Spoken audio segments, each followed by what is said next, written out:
สุขและทุกข์เป็นไปตามทุนที่พวกคุณได้ก่อทำมา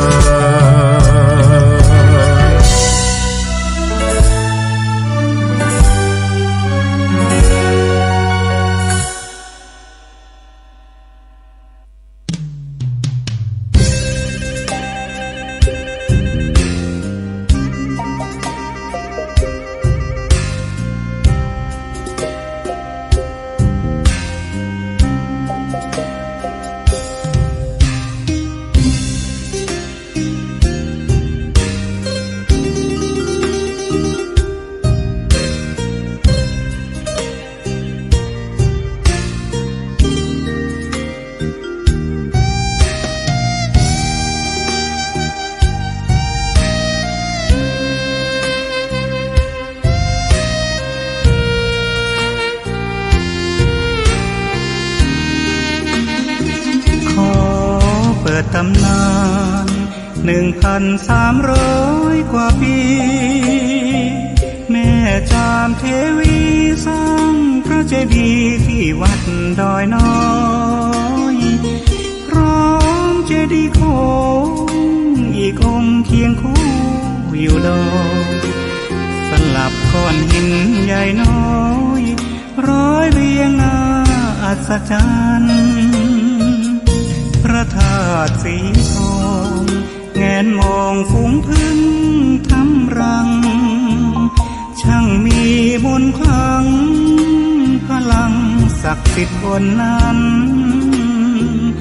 กล่าวคำไหว้สากราบสักการะ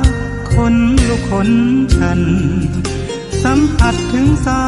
ยสัมพันธ์คงเป็นลูกหลานเคยร่วมสร้างบุญวัดดอยน้อย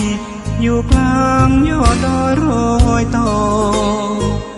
อำเภอดอยหลอกเขตติดต่อป่าสางลำพูนเดินทางปลอดภัยจากเชียงใหม่หรือสายลำพูนยินดีต้อนรับนักบุญมาร่วมสร้างทานบารมีตี3 ตี 4เปิดสถานีฟังตุลุงยองนักเทศเสียงทองชื่อเสียงดังก้องทั่วฟ้าธานีตัวจริงเสียงจริงวัดดอยน้อยแม่จามเทวีต้อนรับญาติโยมที่มีจิตศรัทธามาร่วมสร้างบุญ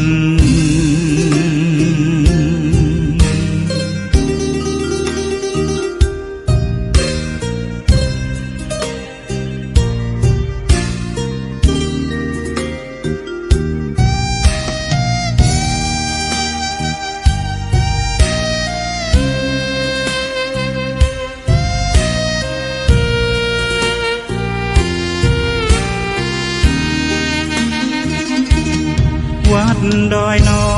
ยอยู่กลางยอดดอยโรยต่ออำเภอดอยหลอกเขตติดต่อป่าสางลำพูนเดินทางปลอดภัยจากเชียงใหม่หรือสายลำพูนยินดีต้อนรับนักบุญมาร่วมสร้างทานบารมีตี3 ตี 4เปิดสถานีฟังตุลุงยองนักเทศเสียงทองชื่อเสียงดังก้องทั่วฟ้าธานีตัวจริงเสียงจริงวัดดอยน้อยแม่จามเทวีต้อนรับญาติโยมที่มีจิตศรัทธามาร่วมสร้างบุญ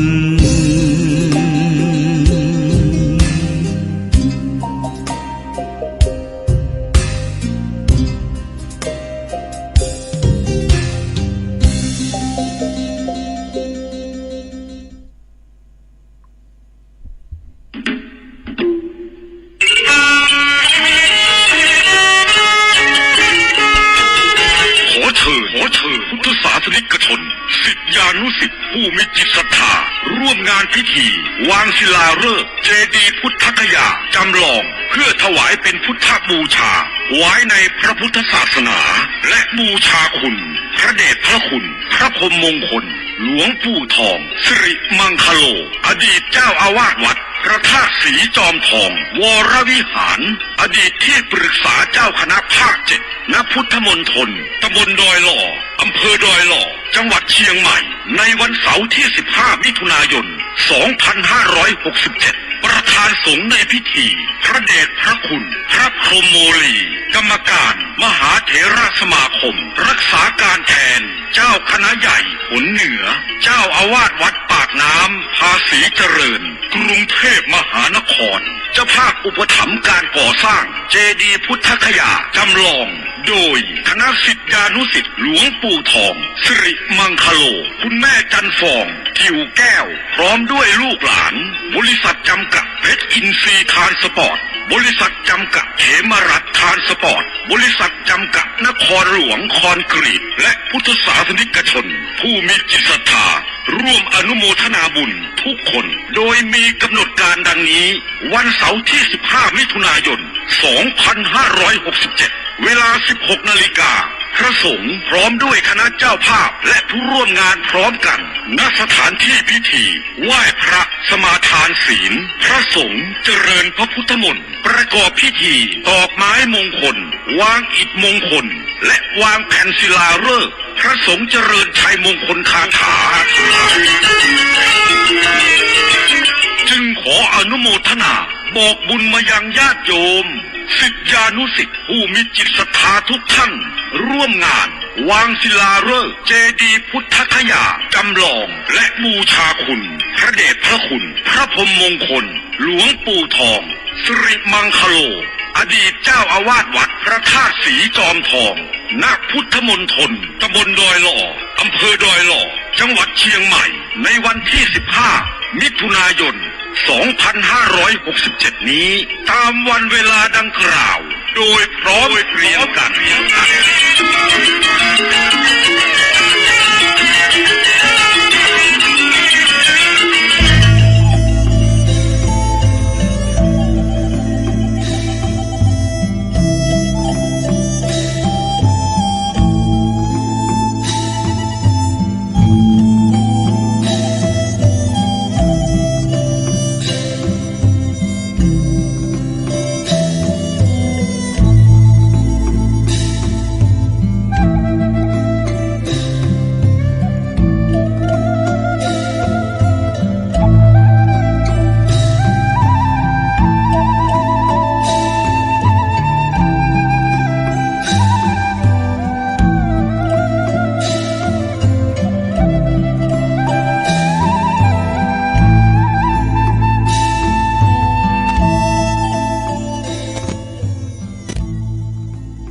อดีตจะหมดจดอนาคตจะสดใส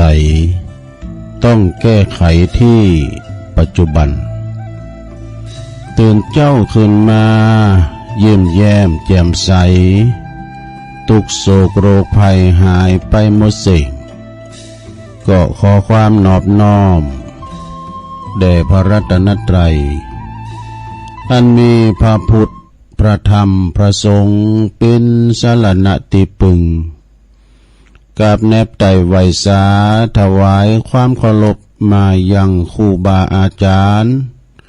พระมหาเถรานุเถระตันเจ้าคณะพระสังฆาธิการพระภิกษุสามเณรเจ้าจุโตนจุองค์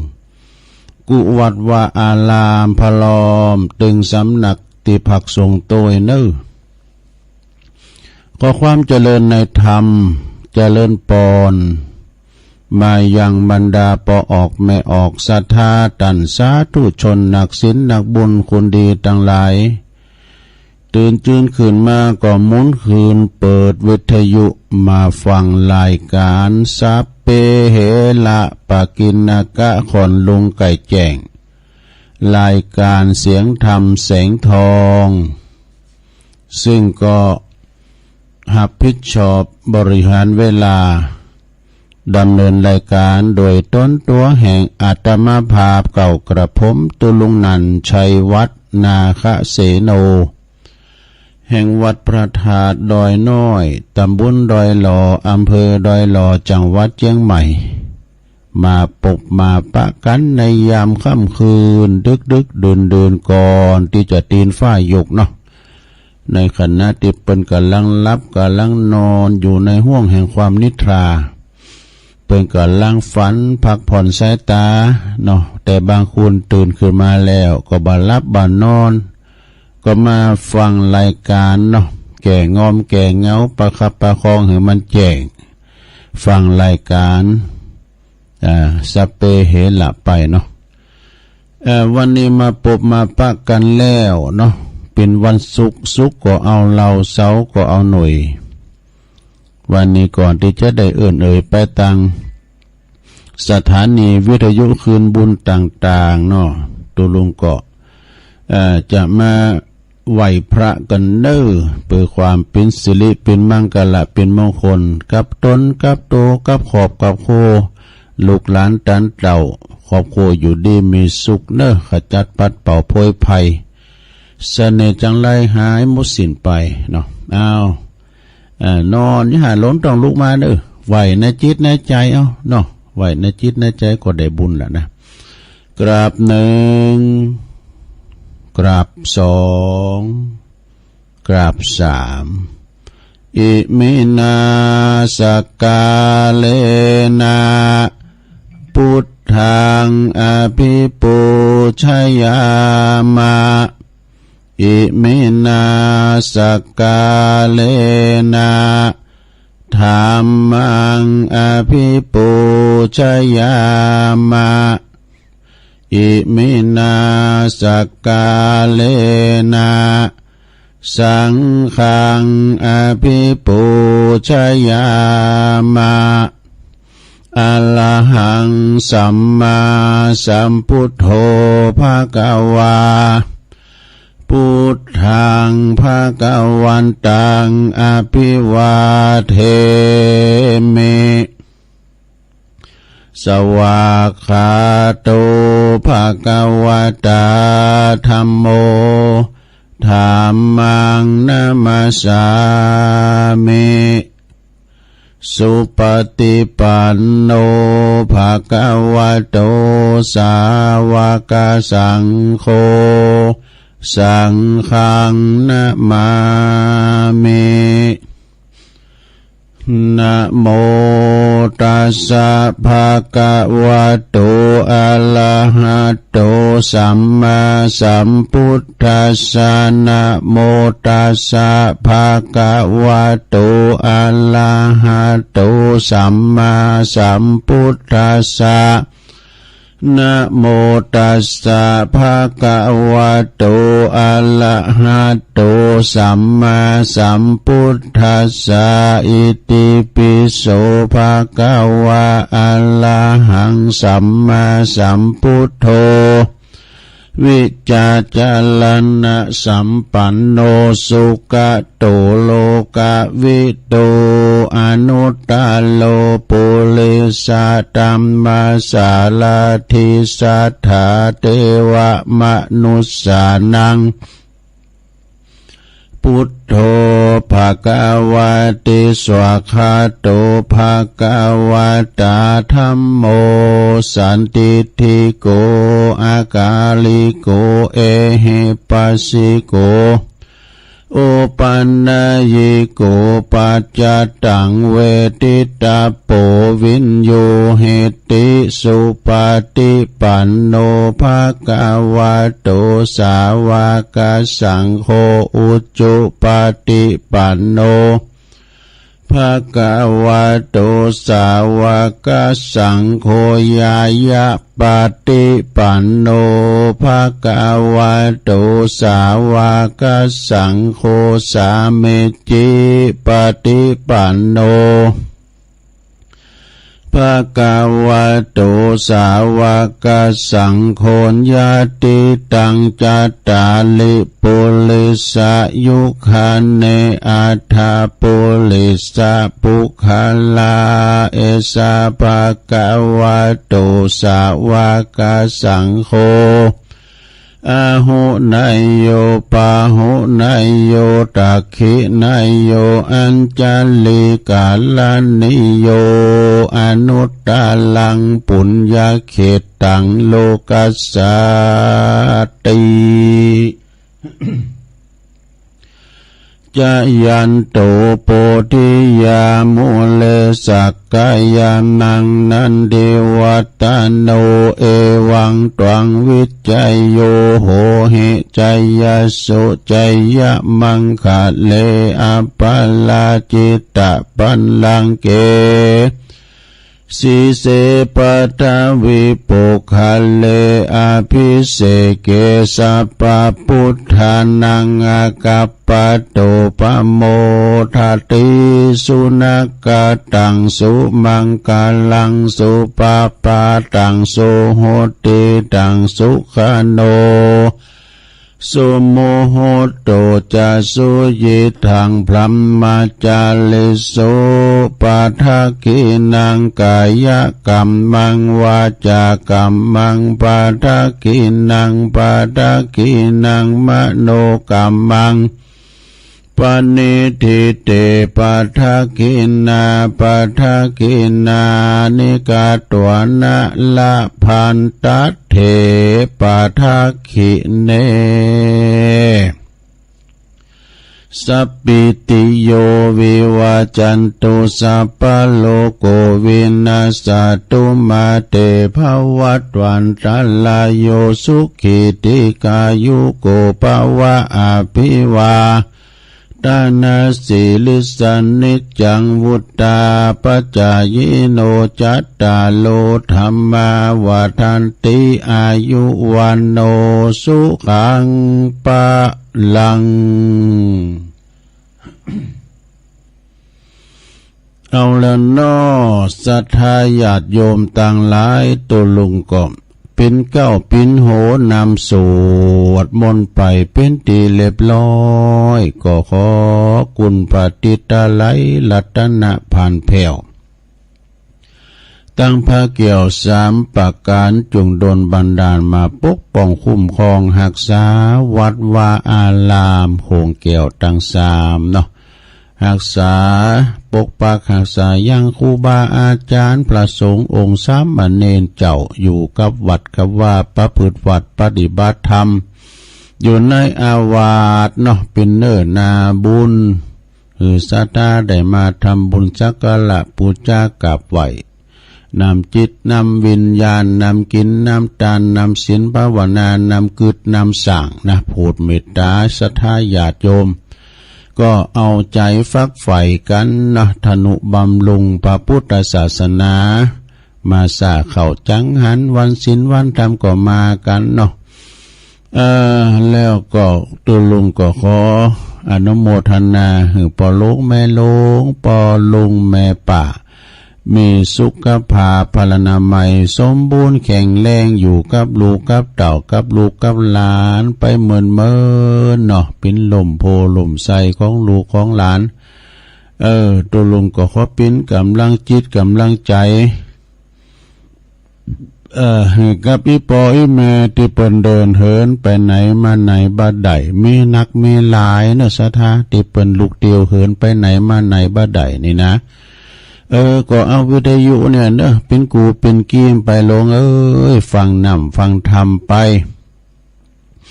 ปอบ้านแม่บ้านจะขับรถขับลาออกคุ้มออกโหก็มีสติก่อนสตาร์ทเนี่ยเพิ่นว่านะไปกาดไปหลีก็ไปดีมาดีทั้งขาไปทั้งขากลับเนอะเอาแล้วต่อไปจะได้ไปดังสถานีวิทยุในเครือข่ายที่เปิดรับสัญญาณรายการธรรมะช่วงเวลาตั้งแต่ตี 3 ถึง 5 โมงดังต่อไปนี้เนอะขอขอบคุณสถานีวิทยุเพื่อการศึกษาและวัฒนธรรมพระพุทธศาสนาการศึกษาและวัฒนธรรมของวัดฝายหินเนอะตำบลสุเตปอำเภอเมืองเชียงใหม่ FM 104.50 เมกะเฮิรตซ์โดยเมตตาบารมีธรรมอาจารย์พระครูสมุวิสุวัฒน์วรกิจโจองค์ขลุงในเมืองก็ฟังตั้งแต่ตุลุงทองมาแล้วเนาะขอบคุณสถานีวิทยุคณะสงฆ์อำเภอฝางตั้งอยู่ที่วัดพระพุทธบาทอุดมนำบ่อสาวา FM 100.25 เมกะเฮิรตซ์เนาะโดยเมตตาบารมีธรรมหลวงพ่อพระครูสุจิตานุรักษ์หลวงพ่อใหญ่เจ้าคณะอำเภอฝางขอบคุณตุปีจำเริญโชติธรรมโมตุปีสุเทพเนอร์ออนไลน์ไปแล้วนะพี่น้องฟังไม่อายใส่ประการก็ฟังกันลงกันหลายเนาะฟังกันหลายแล้วก็ขอบคุณสถานีวิทยุแดนดินถิ่นล้านนาตั้งอยู่ที่บ้านโฮงโง่ตำบลนำบ่อหลงสันปัดตอง FM 103.50 เมกะเฮิรตซ์นะโดยคุณรุจิสมบัติเงาคำ2 เท่าเฝ้าหลาน ก็ลิงสัญญาณไปเรียบร้อยขอบคุณสถานีวิทยุคลื่นพระพุทธศาสนาคลื่นธรรมะของชุมชนวัดห้วยตองซักเด้อตำบลขวงเปาอำเภอจอมทอง FM 98.75 เมกะเฮิรตซ์โดยเมตตาบารมีธรรมอาจารย์พระครูวาปีวรมานิตลิงสัญญาณไปโซนไต่ซ้ายแต่ก็ฟังกันแต่เมื่อเพลงมาแล้วนะขอบคุณสถานีวิทยุเน็กเนลเรดิโอ FM 96.75 เมกะเฮิรตซ์ตั้งอยู่ที่บ้านจงตำบลทุ่งกวาวห้างหุ้นส่วนจำกัดอนุสรณ์เรดิโอขอบคุณสถานีวิทยุชุมชนคนเหนือเขื่อนตั้งอยู่ในบ้านดงดำอำเภอฮอดจังหวัดเชียงใหม่ FM 90.75 เมกะเฮิรตซ์ขอบคุณสถานีวิทยุเพื่อการศึกษาและพัฒนาอาชีพอาร์เรดิโอเน็ตเวิร์ก FM 103.00 เมกะเฮิรตซ์อำเภอเมืองจังหวัดลำปางขอบคุณสถานีวิทยุอาร์เรดิโอเน็ตเวิร์ก FM 99.50 เมกะเฮิรตซ์วิทยาลัยเทคโนโลยีเพื่อการจัดการกฟผ.แม่เมาะลำปางและขอบคุณสถานีวิทยุวิทยาลัยสงฆ์นครลำปางตั้งอยู่ที่วัดบุญญาวาสวิหาร FM 106.50 เมกะเฮิรตซ์เนอะโดยท่านดร.จิรศักดิ์ปันลำแล้วก็อาจารย์แอมลิงสัญญาณไปพี่น้องตั้งลำปางเขลางนครเนาะก็ฟังกันหนักกันหลายเมืองแห่งตันคูบาเจ้าเกษมเขมโกนะครับเนาะแล้วก็ขอบคุณสีคำเรดิโอบ้านนาเหลืองนอกอำเภอเวียงสาจังหวัดน่าน FM 92.50 เมกะเฮิรตซ์อันนี้พี่น้องบ้านไกลเนอะอันนี้ก็คือสถานีวิทยุคืนบุญต่างๆที่เปิ้นรับ รายการนำสัญญาณเนาะเปิ้นเป็นผู้ที่มีจิตใจใฝ่งดงามจิตใจใฝ่งดงามที่ได้เอารายการธรรมะของครูบาอาจารย์ไปออกสถานีของตันแล้วก็กระจายเสียงให้ศรัทธาตันผู้ฟังทั้งหลายเฮาได้ฟังก็ย้อนเปิ้นเนี่ยศรัทธาญาติโยมเนาะเฮาก็ฟังกันไปก็จะมีหลากหลายเนาะครูบาอาจารย์เปิ้นจะมาออกรายการมานำเสนอธรรมะต่างๆมรดกธรรมพองธรรมะบรรยายพองคติธรรมการนิทานธรรมสาดกนี่เอามาเป็นอาหารใจซะท่าอาหารกายเฮากินกันถึงวัน2 คาบ 3 คาบแต่เฮาจะขาดอาหารใจนี่บ่ได้นะใจเป็นบุญจิตใจเฮาใสเป็นบุญถ้าจิตใจเฮาขุ่นก็เป็นบาป บุญเฮาก็ต้องหาบาปเฮาต้องละก็มาฟังรายการธรรมะเนาะครูบาอาจารย์ดีเอามาให้ศรัทธาได้ฟังกันฟังกันไปเนาะสอนจิตสอนใจสอนลูกสอนหลานสุสังละพะเตปัญญัง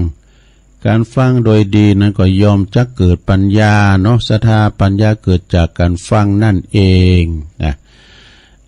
วันนี้เรามาปักกันก็ตรงกับ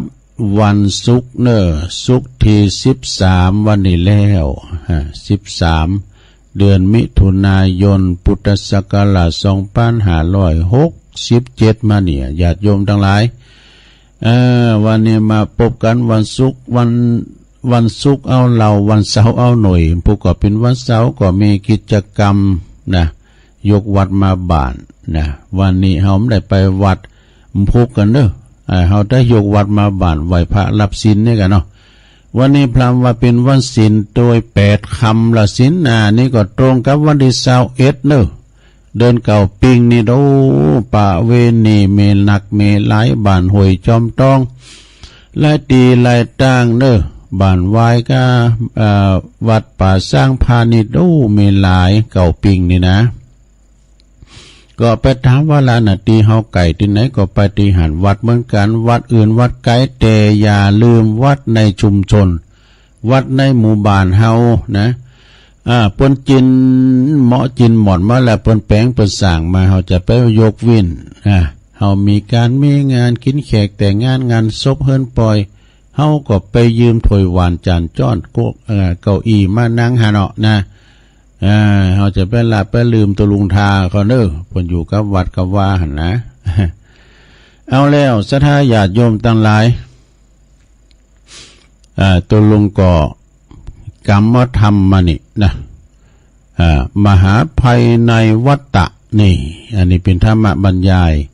ก็จะน้อมนำเสนอศรัทธาญาติโยมทั้งหลายเป็นธรรมของอาจารย์ธรรมของตุอุ้ยเหมือนกันนะคำของตุอุ้ยที่แรกก็เอาธรรมมีธรรมแม้หลายอย่างเดียนปาจารย์ปนันปั้นแม่จันฟองอินมาศเปิ้นได้ถวายนะปัจจุบันดอนชัยอำเภอแม่ทาในเมตตาบารมีธรรมท่านพระครูวีรกิจสถาพรอันนี้เปิ้นเป็นตูรูปนะเปิ้นเป็นเจ้าคณะตำบุญก่อนลงนะอาจารย์พระครูวีรกิจสถาพรนี่ก็เอาวันพุกจ้ะเอามาตีถึงศรัทธาได้ฟังอันนี้เอาของตุอุ้ยก่อนเนาะตุอุ้ยหลวงปู่บุญปันหลวงพ่อบุญปันปุญญธรรมโมวัดแม่โป่งบุญเนอแม่โป่งไหนปุณกะแม่โป่งร้อยสะเก็ดเพื่อจะมีงานวันที่27-28กันเนาะจะตั้งทำโลงมหาเวสสันดรจาดกด้วยตุอุ้ยเขานะเพื่อจะเตะทำมหาเวสสันดรต่างทำโลงวันที่27-28-29ก็เป็นงานวันปาเวณีทรงน้ำถาดปุ่นเนาะเอาแล้วศรัทธาตอนนี้ไปตัวลุงจะได้น้อมนำเอาพระธรรมเทศนาในเริงมหาภัยในวัฏฏะ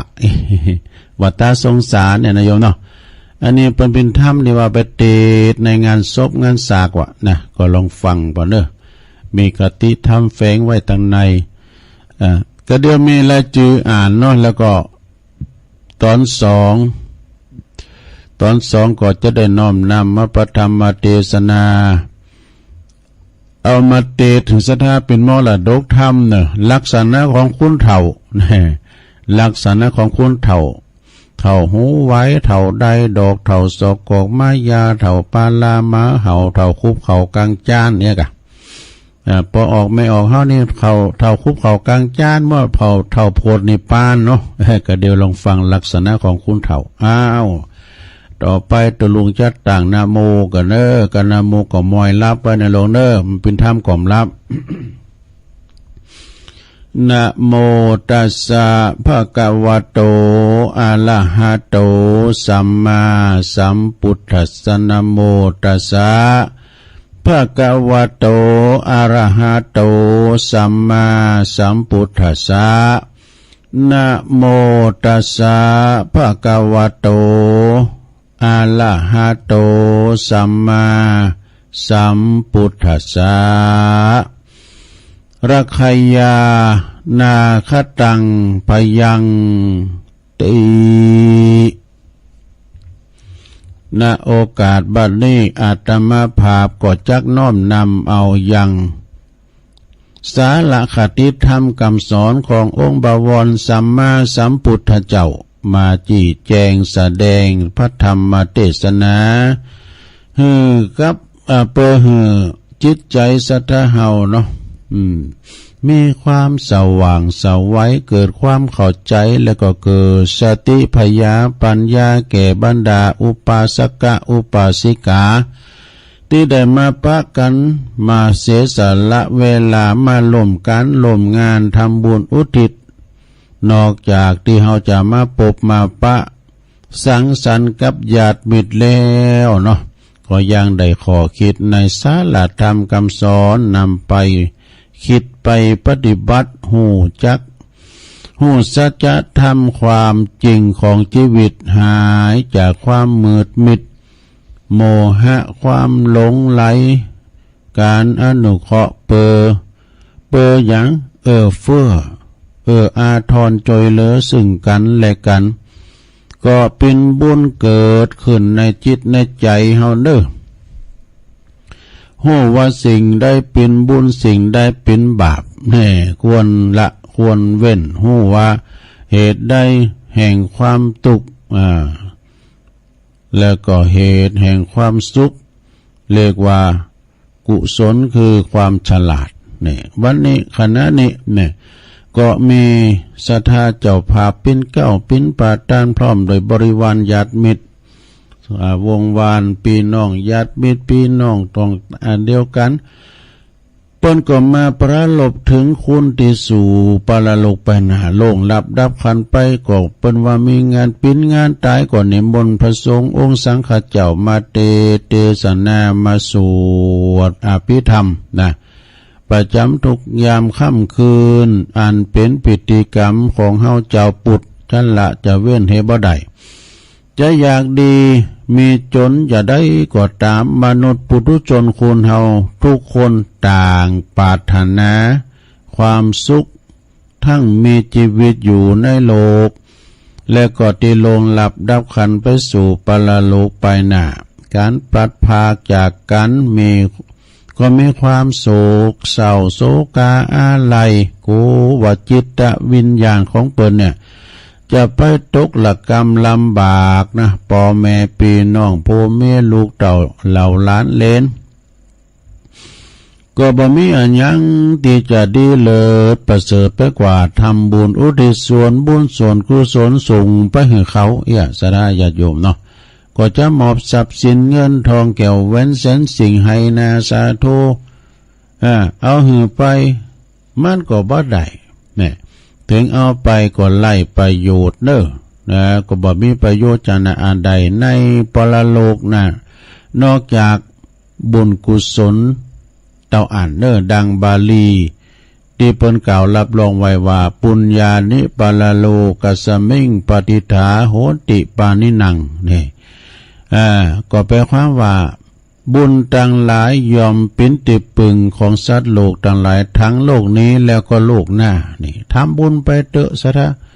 มันโผดจัดนี่มันก็โผดจัดหน้า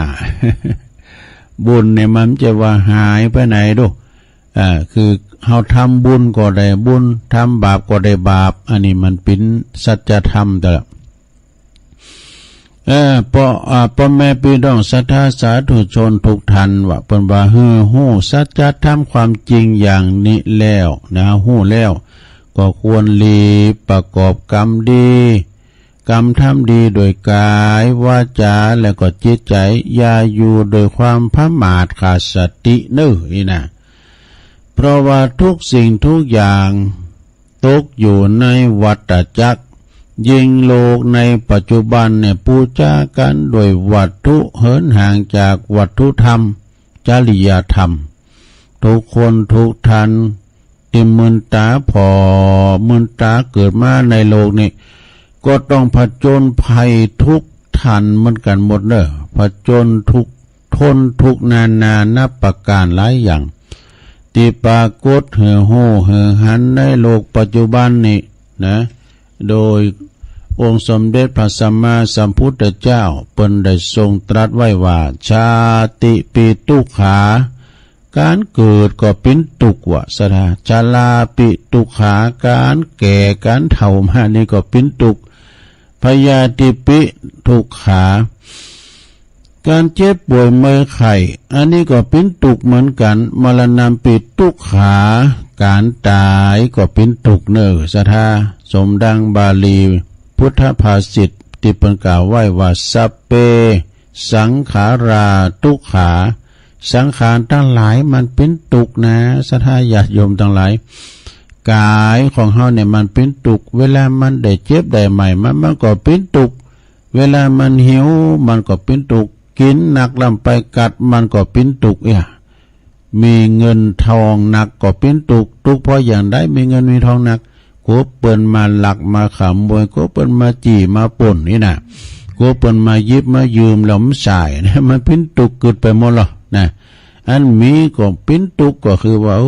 เฮาก็จักหน้าก็บ่ถึงหลังอันใดก็ดีจับดีจ่ายไปสอบเบหาเงินก็ได้น้อยอันนั้นรายจ่ายมันกว้างรายรับมันแคบ เนี่ยมันก็เป็นทุกข์เหมือนกันซะดา การเกิดมาเป็นมนุษย์เนี่ยเหมือนตกอยู่ในถ้ำกลางมหาสมุทรอันกว้างใหญ่เวิ้งว้างนะมีน้ำล้อมรอบไปด้วยอันตรายทั้งสิ้นแล้วก็มีภัยพิบัติพร้อมที่จะตายทุกนาทีนะภัยจากสัตว์ร้ายมาคบมากัดทุกชนิดนี่ภัยจากคืนธรรมชาติสึนามิดูสึนามิเนี่ยมันอันตรายสัทธาญาติโยมกันมันแผ่นดินไหวเนี่ยมันนำมันจะนองขึ้นมาทางบุญบกเขาต้องหกขึ้นไปบุญดอยนะภัยจากเกิดมาเป็นมนุษย์เนี่ยเรียกว่าชาติภัยภัยจากความแก่ความเฒ่าเรียกว่ามรณะภัยมาละภัยภัยเกิดจากความเจ็บป่วยนี่ว่าภัยเกิดจากเจ็บป่วยเมื่อยไข้นี่แปลว่าพยาธิภัยเนี่ยภัยเกิดจากความตายแล้วแปลว่าเปิ้นเรียกว่ามรณะภัยเนี่ยภัยทั้งหมดทั้งที่กล่าวมานี่นะก็บ่มีผู้ใดมีอิทธิฤทธิ์มีอำนาจฤทธิ์ยศถาบรรดาศักดิ์เศรษฐียากจนคุณทุกคุณไหลเข็นใจแม่แต่สักคนเดียวเนอะที่จะลบหลีกไม่ได้ เปิ้นว่ามันจะหลอดขาไปไหนน่ะเนาะคุณรวยก็ตายคนทุกข์ก็ตายคนพิการเมื่อถึงคราวตายเหมือนกันหมดศรัทธาญาติโยมนะแม้แต่องค์พระสัมมาสัมพุทธเจ้าก็ยังเข้าสู่นิพพานโดยพระชนมายุ80 พรรษา80 ปีเนี่ยอันนี้คุณเอามันบ่แน่นะศรัทธาชีวิตของคุณเอาอายุสั้นปันตายเปิ้นว่า10 ปีอาบน้ำก็ยังบ่หนาว20 ปีแอวสาวก็ยังบักกาย30 ปีก็ยังบ่นายสงสาร40 ปีนี่อาการเหมือนฟ้าแพ้ฟ้าผ่า50 ปีนี่สาวน้อยด่าย่ำเจ็บใจวะ60 ปีไอเหมือนฟันโขก70 ปีบ่หกติมโต80 ปีในไข่โหเหมือนไห้90 ปีหรือว่า100 ปีไข่ก็ตายบ่ไข่ก็ตายแน่อันนี้เป็นกรรมที่เปิ้นเล่ากันแม่เนาะศรัทธาญาติโยมจะไปใจอ่อนนะลงเนาะทำบุญปฏิทิก นอกจากนั้นแล้วก็ยังมีภัยในสังคมมนุษย์ที่อยู่รวมกันเนี่ยภัยของมนุษย์นี่มีหลายเนี่ยมาเบียดเบียนกันสิ่งดีสิ่งเด่นกันเนี่ยเลยจองล่างจองพันพยาบาทป้องไล่นะขาดลักศาสนาขาดศีลขาดธรรมขาดเมตตาธรรมและมนุษยธรรมไล่สติปัญญาเข้าลักษณะที่ว่าตาหนอกแก่งใสตาในมืดบอดนี่สังคมประเทศชาติเฮาเดือดร้อนบางทีเฮาหันในข่าวเป็นข่าวโผข่าเมพองเมข่าโผพองอย่างพ่อแม่ข่าลูกข่าพ่อแม่นี่ดูมันมีโมราชธาสมัยบัดเดียวนะเมื่อกับบ้านเมืองป่าเมืองเถินก็บ่ฮู้เปิ้นว่าบ่มีก็มีฮือฮู้ฮือหันในปัจจุบันนี่มันถึงมีมดศรัทธาญาติโยมเนาะเกิดมาแล้วก็มาคำปอคำแห่ก้าเห็นนะเนาะอย่างตุลุงทองวามเจ้าน่ะเปิ้นตีดไว้ว่ามี2พ่อแม่มีลูกแม่ยิงได้ไปแต่งงานกับภายกับคุณมีเงินพ่อแม่ก็ฮู้ว่าเขาอยู่ตั้งใดสูเฮาไปเก็บกุยกาเก็บโมงเก็บ สมสุกลูกใหม่ในโซนเขาไปแอวหาลูกไปกะป่ากันไปแอวหาลูกไปลูกอันไปหาอันลูกแม่ยิงเนาะมันไปได้เป็นป้ายคุณโรยเนาะเข้าไปในคุ้มในโหโกโผบนหันดีอายว่าไล่ปอไล่ไม่ออกคุ้มโหอย่างหมูอย่างหมาว่าเอาสมาเนี่ยฮะว่าขอทานนี่ว่าดูพ่อแม่ก็ออกจากคุ้มจากโหมาแล้วก็ลูกคนนั้นก็เตียวหกขึ้นไปบุญเฮินก็อ้อแข็งไปกันเล็ดของใช่ไหมว่าโตมาตายวะ พ่อแม่ก็ยังปุดตู้ฝ่าวหกไปหอบไปแต่สายไปแล้วลูกตายแล้วก็หมู่เจ้าบ้านหมู่ลูกหลานหมู่นั้นเบิ่นถามว่าคุณเฒ่านี่ลูกได้มาเนี่ยโอ้คุณเฒ่าสองคนเนี่ยก็เป็นปอเป็นแม่อีหล่าที่มันตายน่ะไอ้น่ะเพิ่นก็เลยอุปถามเร่งอันพ่อแม่ไปว่านี่ลูกตุลุงทองบนเราเจ้าน่ะอันเนี้ยนอกสดาภัยจากธรรมชาติเช่นอุทกภัยก็ดีอุทกภัยนี่ไฟใหม่ดูไฟใหม่ไต่ลามว่าไม่ไฟใจมันนะอุทกอันนี้เรื่องน้ำการน้ำหลากหลายน้ำทมบ้านทมเมืองได้รับความวิบัติทุกขเวทนาวาตภัยวิกาลุมเนาะวาตภัยนี่เกิดพายุลุมหลงอย่างรุนแรงเอาไปหันในต่างประเทศมันต้องถ่ายคลิปหันนะเราเนอะตาติบแตกบาเฮฟนี่ก่อนมลกุยนี่ร้อยนะแล้วก็อันลุมงงจ้างประมาณลุมงงจ้างพายุหมุนนะทอร์นาโดนะปวดโตโรการมันก็ขึ้นเข้าไปตะคุ่มตะเฮินบ่น่ะมันแพะมันป่ามันขึ้นไปเรากำไปทางแพะทางป่าก็ไม่ฮักลักกูดเนอะก็ไปหันในคลิปในขนาดรถยังกุนน่ะหลวงก็รถทุบประกุลคุณในทะเลปิวเนอะมันดูดขึ้นบนอากาศนะเมื่อดินลอนก้านี่เมสันซิดก้านี่ปิววนนะต่างประเทศพวกนะเอาเพื่อว่ามันสงบแล้วบนถ่ายพอนะหลวงปุดโตตึงเฮินคุณตุกตึงเฮินคุณโรยนี่เขาจะไปเลกลองเอาดินไหนกันเนี่ยนะบ้านนายกบ้านอบตมันก็ปิ้นบ้านกันหมด ดังเฮาในโทษกันว่าเกิดพายุนะ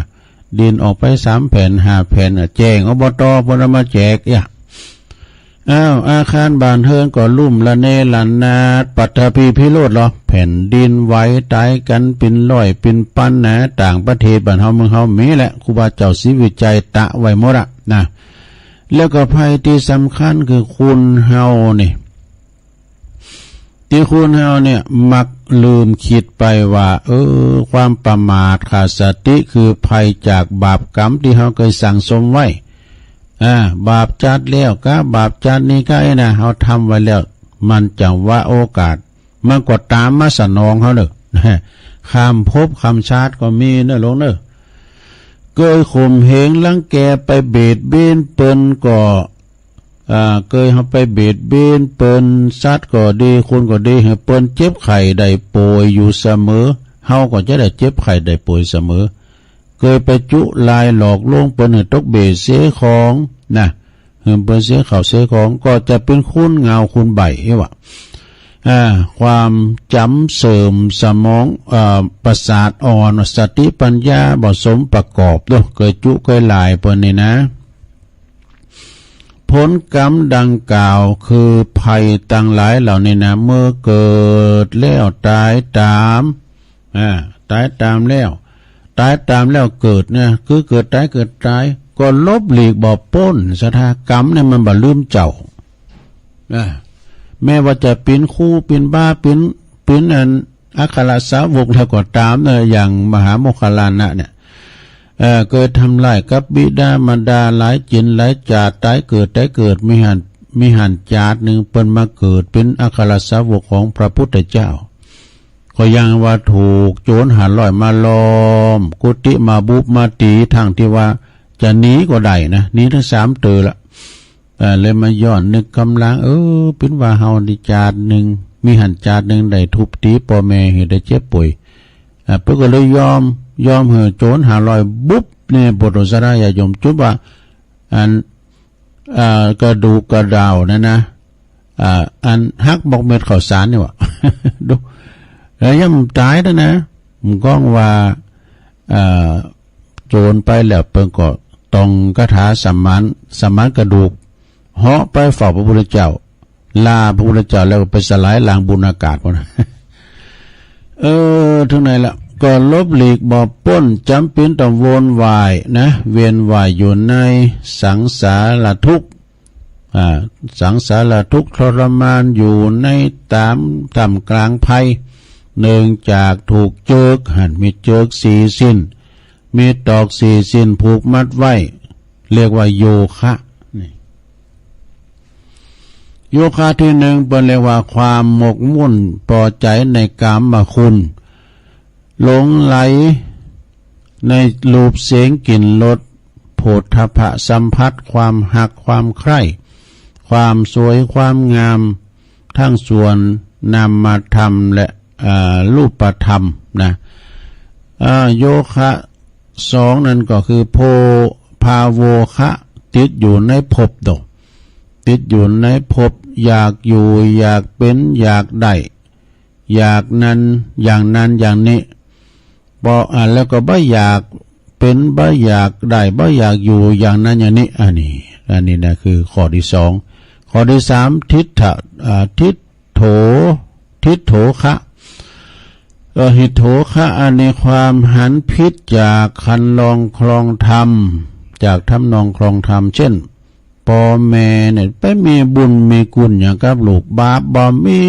กรรมบ่มีบาปบุญกุศลบ่มีอย่างสักอย่างนี่อันนี้คือว่าถูกอวิชชาเข้ามาครอบงำเนาะมันไปมีบาปไม่บุญเขาตายแล้วเขาต้องมาเกิดนะกะตายแล้วไปหมดนะฮกบ่มีสวรรค์บ่มีอย่างที่ลุงเคยว่าฝรั่งนี่มันแปลงยานอวกาศมันไปแอวพระโลกผัดจันทร์มันว่าหันสวรรค์สักแก่นไหววะ สวรรค์หันสักแก่นน้อยวะอันเนี้ยนะความว่าบุญคุณปอบุญคุณแม่บ่มีเนี่ยมันไปมีอย่างใดปอแม่เลี้ยงลูกมันจะสิ่งแปลกประหลาดอัศจรรย์อย่างสักอย่างนะเขาไปพอสัตว์หมูหมากาไก่มันเกิดลูกมันต้องเลี้ยงลูกของมันนะตามธรรมชาติอยู่แล้วฉะนั้นการที่ว่าพ่อแม่เลี้ยงลูกไม่ใช่เมื่อเรื่องแปลกประหลาดจังสักอย่างนะสู้เขาเกิดมาขาดตรงสู้ตรงเลี้ยงแต่บาเลี้ยงคนอื่นก็ถึงเลี้ยงนี่นะเนาะมันเข้าใจปิดอย่างนี้เพราะว่าอย่างเพราะถูกอวิชชาปิดบังจุนมืดบอดเนอะบางหูหันอันใดดีอันใดโซอันใดคนละเว้นบ่หูหยังแล้วไปข้อสี่อวิชโชคะนี่บ่หูแจ้งในธรรมเนอะอันนี้นะบ่หูแจ้งในธรรมคำสอนเพิ่นจะสอนจะได้ก็ตามมาถึงบ่แจ้งบ่หูนะเพราะว่าหูหนาตาฮึก บ่หูมักหนทางเดินทาง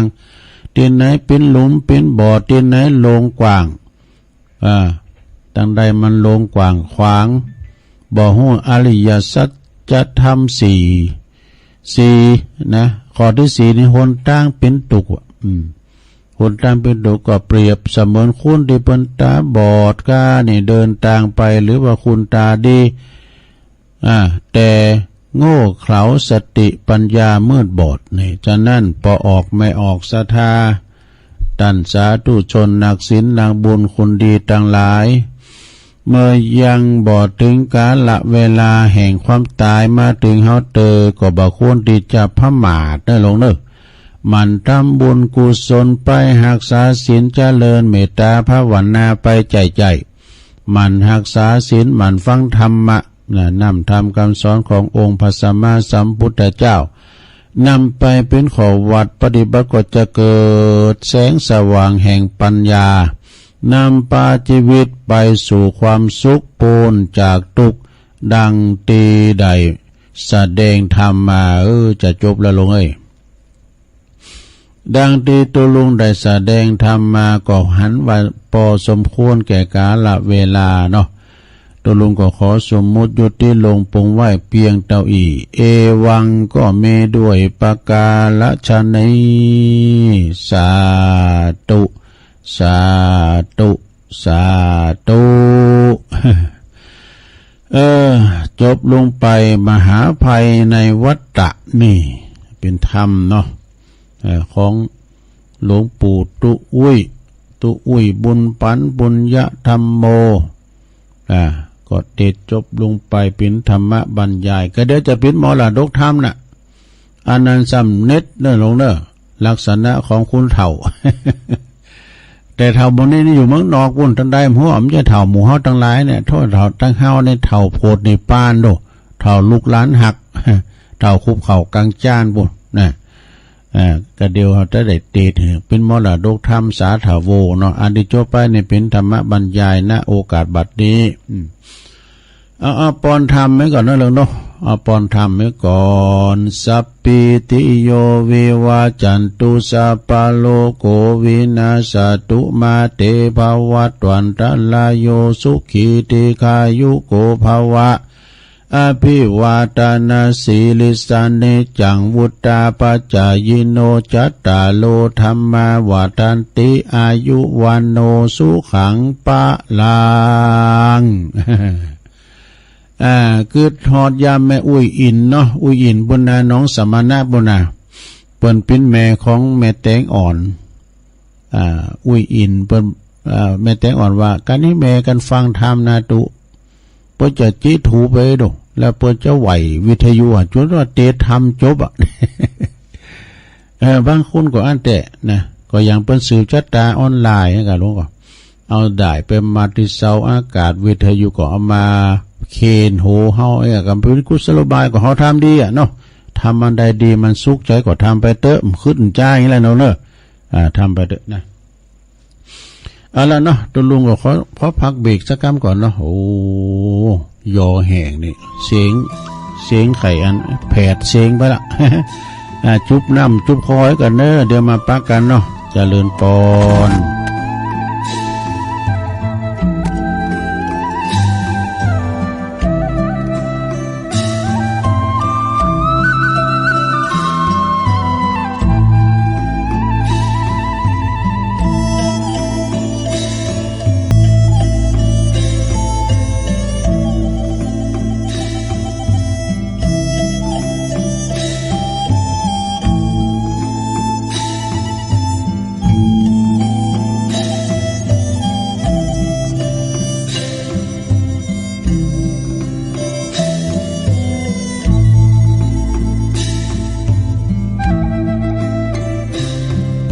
เอาแล้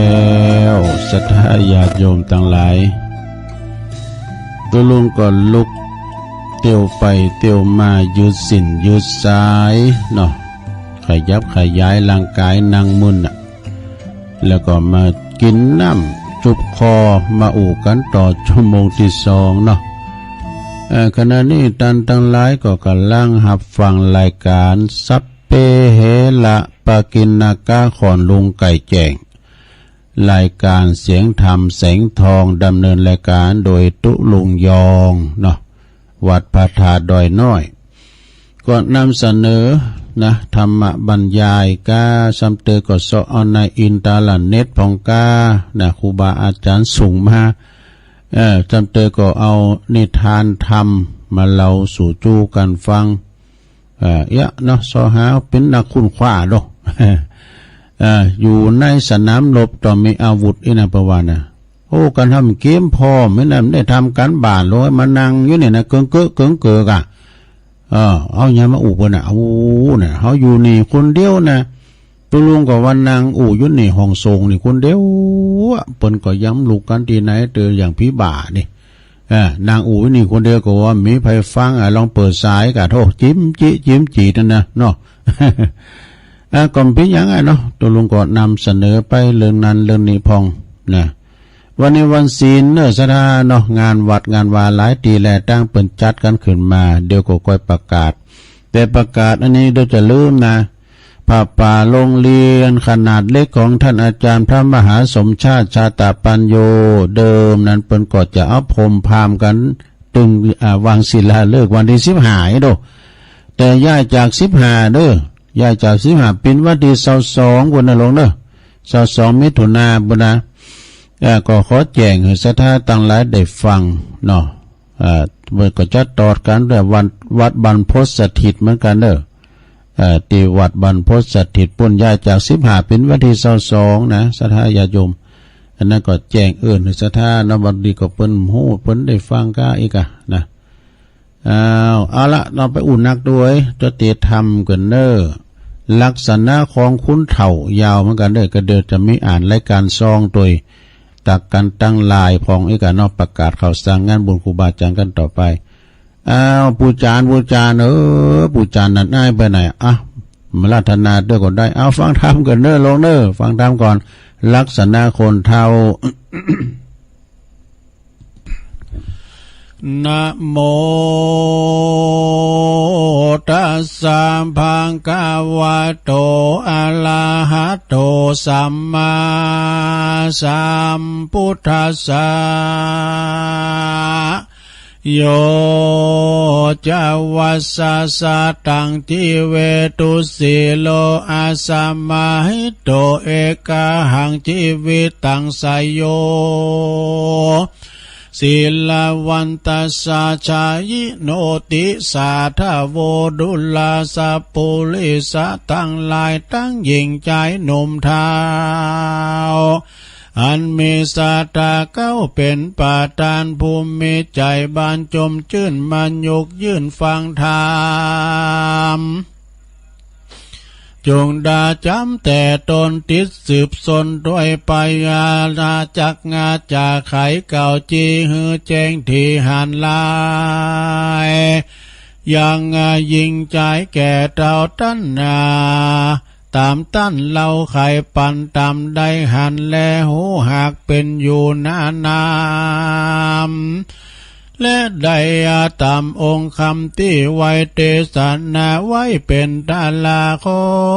สัทธาใหญ่น้อยจุงอดใจก้อยฟังไปบัดนี้แด่เตอเอ็นดัลโลเกมนุสสาอุปันนาอันว่าคนเกิดมาพร้อมนานในโลกลาโลกี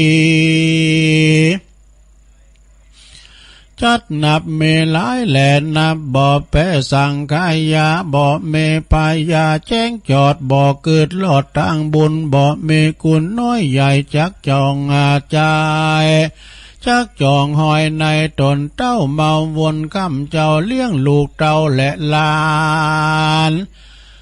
จุมอาจารย์เก่าแก่ว่าเป็นคนแก่ชราย้อนอายุวาสาหลายหลากย้อนจู้ผู้หากเล่งหันและนาส่วนอันว่าคนใดนั้นเราบอกแก่เท่าชราหรือเป็นเด็กขาน้อยอ่อนรู้แจ้งบ่อนกองดีพญามีองค์อาจจบชรา10 ปานักปราชญ์เก่าแก่ว่าเป็นคนแก่ซ้ำเมื่อกันเถิงตัวมันน้อยอ่อนเต้าว่ามันแก่ย้อน10 ปากุลและนา ส่วนอันว่าคนใดนั้นเป็นเต้าปาลาเป็นเต้าเจ้าปาลาหรือลาจติดาน้อยนาถโอลดลาดสายเมืองแห่งเต้าบุญเลืองเจ้าฟ้าผ่าแผ่นลานนาเวียงใจแม้นมีไว้หนุ่มเนาบ่อหลายขวบเขาว่าศาสตร์ด้านก็มาจากเก่าแก่ว่าเป็นคนแก่เจียงคานเหตุเป็นวงวานตั้นนาเจ้าจ้างคนเก่าอ่างยอกุลนั่นแหละนาที่เนจักวันนาจาลาวเถิงคนแก่เท่าจาลาอันเกิดมาเหมือนมากอาจารย์จากหากกฎหมายเกือว่า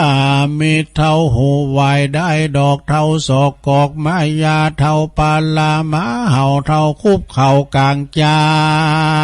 นเท่าติดลานน้อยอ่อนเท่าติดบ่อนดงลีเท่าติดนาตีแม่กวางตังต้ากวางหนองวาง เท่าว่าลูกจางหลานนายเท่าว่าและเท่าหยาบไล่ทาลนเท่าเมาวนแก่แก้ว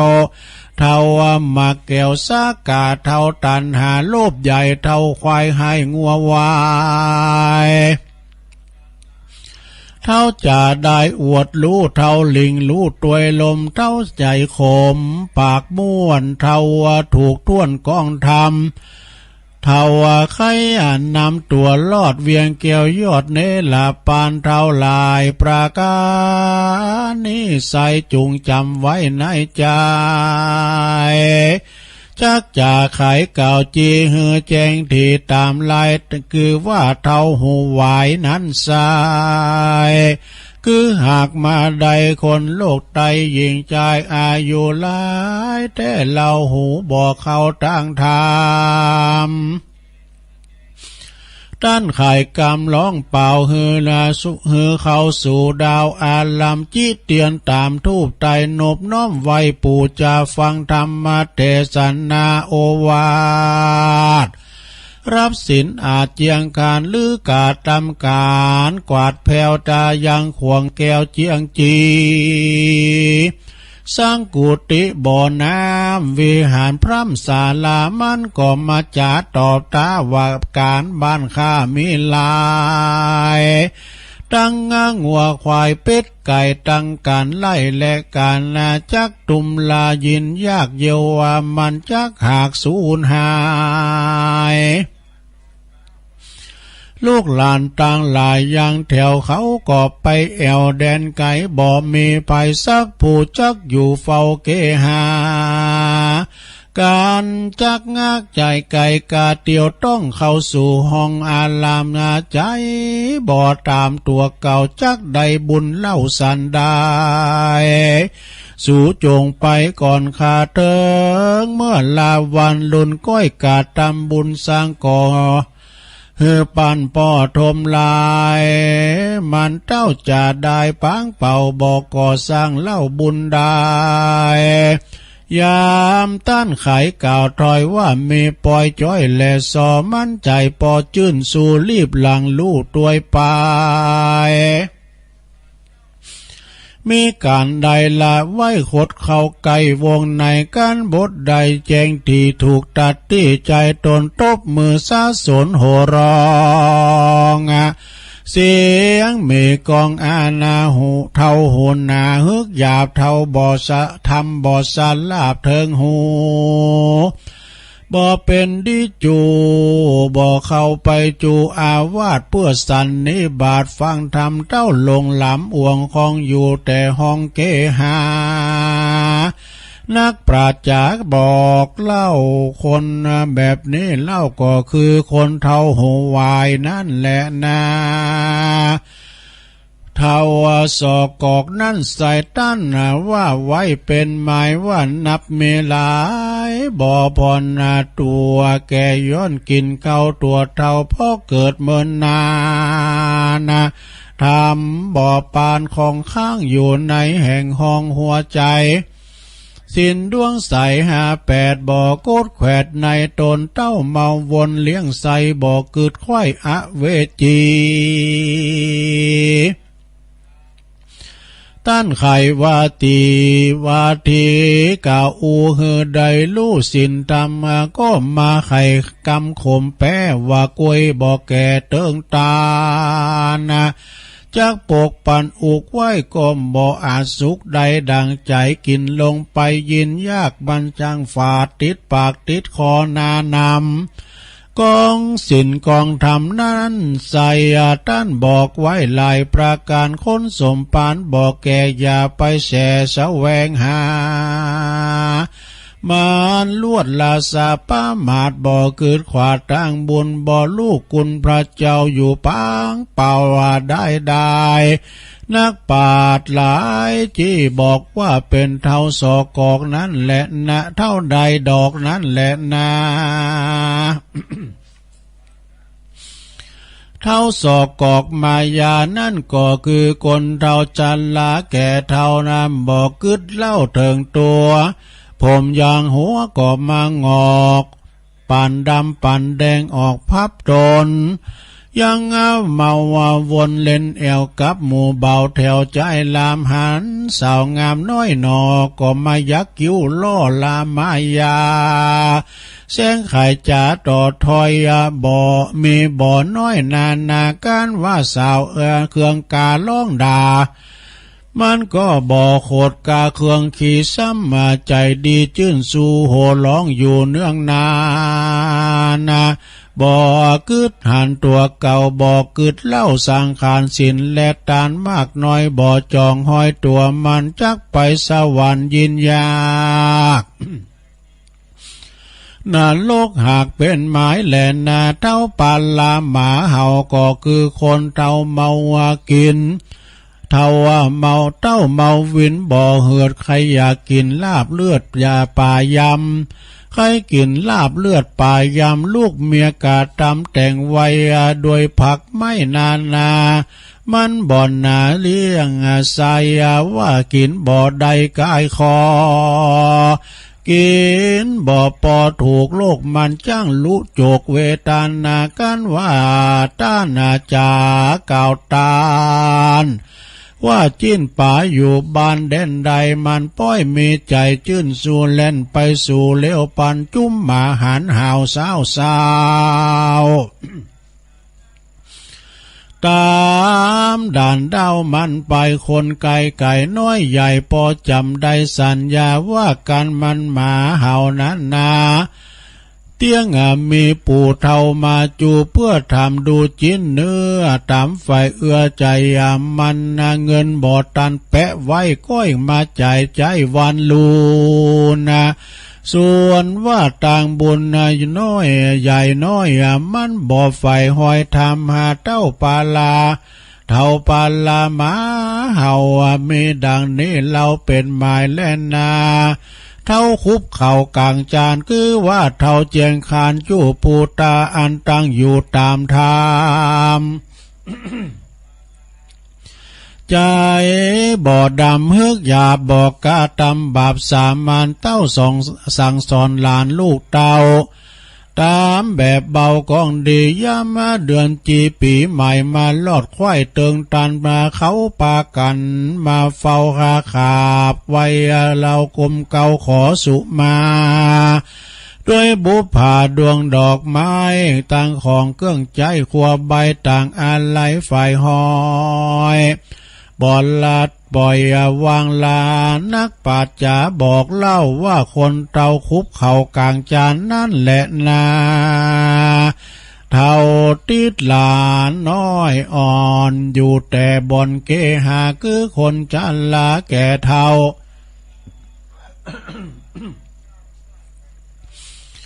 ทุกคำเจ้าแรงงายบ่อพันภายกาพรากออกไปจากเรือนตนย้อนเมาวนจ่องหอยลักหลานอ่อนน้อยยิ่งใจหานคนหลายเดียวต้องเข้าสู่ห้องอาลามแสงไข่กำงามตานต่อออกปากล่อไข่ปันว่าพ่อแม่มันบ่อยู่มันไปเยี่ยการอยู่ไกลตาคาใดลุมลาพอเฝ้าเลี้ยงลูกเต้าแตนมันที่แต่เท่าติดวันนั้นลานน้อยใจห้องใจจองหอยเด็กขาจากงับปัดว่าไปวัดวานั้นก็มายินยากย้อนว่าคนเท่าหากติดลานใจบ่อปันกึดควายจักไปไว้ประธรรมจักไปไว้ประตำหันคนนาน้ำหนุ่มเท่าไปฟังมากเต้าลวงลายยินละอายเจ้าหมูเอาหลานเป็นกู้ตวยไปเฮือหลานเตรียมใจร้องไห้แสงโคตรไม่เครื่องอากาศแล้วก็รีบลาเจ้าหมูหนีมาสู่เรือนตนเท่ามาวนดังนี้ชื่อว่าเท่าติดลานนั่นแหละนาเท่าดงดานเท่าติดดงดานนั่นโสด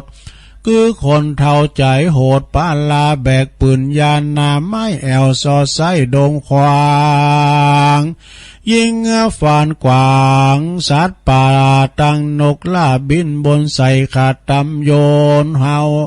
ใส่ขาดตั้มโยนหอกหาวไป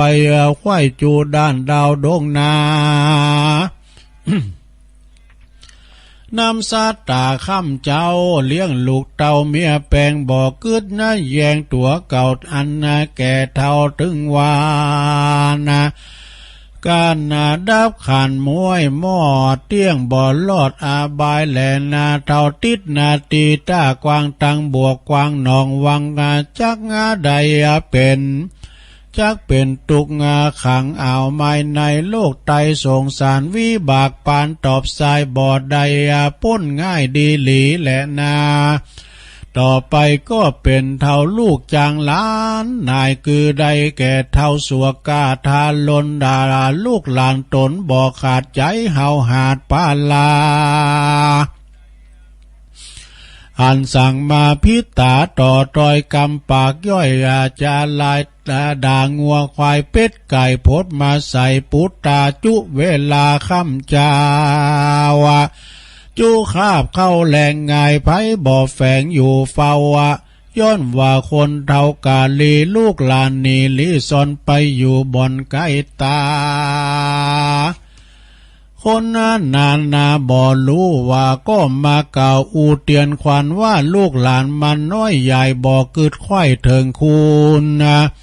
ที่แต่ก็คือเท่าทาลุนหยาบลายลูกหลานนายนี้หลานนั่นแหละนาเท่าหยาบจ้าทาลน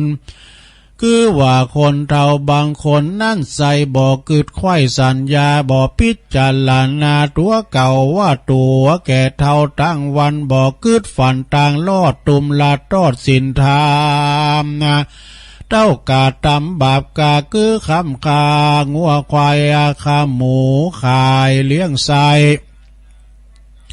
ตั้งเป็ดไก่ปูปลาบ่อขุนนะไฟหอยยังซัดใหญ่น้อยเตียวดินบ่ออาจินกึดลอดยังเวนขอดป่าป้ากำใจมัวดำฮึกหยาบข่มขั้นนาบลาวีเบียดเบียนขวีปี้นองต่างคนร่วมห้องโลกานักปราชญาบอกไว้ ว่าเป็นเท่าบาปใบทาลนนั่นแหละนาเท่าราทาลนแก่แก้วก็คือได้แก่เท่าแก่แล้วน้ำนาพอกายยาก็มาหดหูปากจ่าฟู่บอมไม่ฟันใจติดนะพันแต่เราบ่เกิดเข้ากองทำกินเหล้ากินเหล้านานน้ำบ่ย่อนเอาเด็กน้อยอ่อนเป็นสาหายแอวพันภายขึ้นล่องใจจ๋าหัวร้องเนืองนานจุ้มเขาหันจี้บอกว่าคนนาเท่าศอกกอกนางลายเกิดเมินหลายเสียเปล่ากินแต่เหล้าเมายา เอาเด็กขาเล่นนะแอวเรียกว่าเท่าแก่แก้วเมาวินนั่นแหละนะเท่าหมักแก้วสักกาก็คือคนเท่าจันลาเท่าแก่ใจพัดแผ่เมาโวนนะการเลื่อนต้นละไว้บ่ใส่ใจโททำสวะวางตำนี้แอวเล่นมาแก้วสักกาตั้งหูตาฟังข่าวซบอยู่ดาวแดนได้งานไม่ไหนลูกควายบอกว่าไก่และไก่รีบเร็วไวไปแอวเล่นมาแก้วปันพันนานจับรางวัลก็ได้ปอเลี้ยงใส่กายาจับรางวัลนั้นนาป้ายการขายของอยู่บ้านตัวไปลูกนี่ไก่แหนงนายเมียก็มาป้ายนี่หายนี่เข้าของมีน้อยใหญ่บ่เว้นไว้อันใดลากอันนำไปบ่จ้าเพื่อต่อตาปันพันนันของจุอันใหญ่น้อยก็ลวดกากาดก้อยสู่หายสูญปางไปลุนเมื่อลาบ่มีเสื้อผ้าติดตัวนั่นแหละนาเท่าตันหาโลภใหญ่คือเท่าพร้อมไข่เงินคำเข้าของนานนำร้ายแหละเอาบ่เอาแผ่เตตานะต่าง งอาหารค่ำเจ้ากินแต่เข้าได้จิ้นป่าลายกองกาดบอกกึดขวาดจ้าเถิงเต้าลำเปิงซอไซหาเขาของไว้ทมนาการวัดว่าก่อสร้างก็บ่อไฟอ้างออกถวายย้อนวีบากลายปางก่อนมาไล่ต้อนตัวตันย้ำดับขันมวยมางบ่อใดยามดับขันมวยมอดบ่อใดกอดตัวไปเหือลูกหลานใส่ใจพี่น้องมาโจดฟ้องตกปานบิดแบ่งกันช่วยใจหมดเสียงไข่ดีหลีตัวตายเป็นปีตกถอยบ่บุญบ่หอยตัวไปเตี้ยงผ่านใจตำนาจา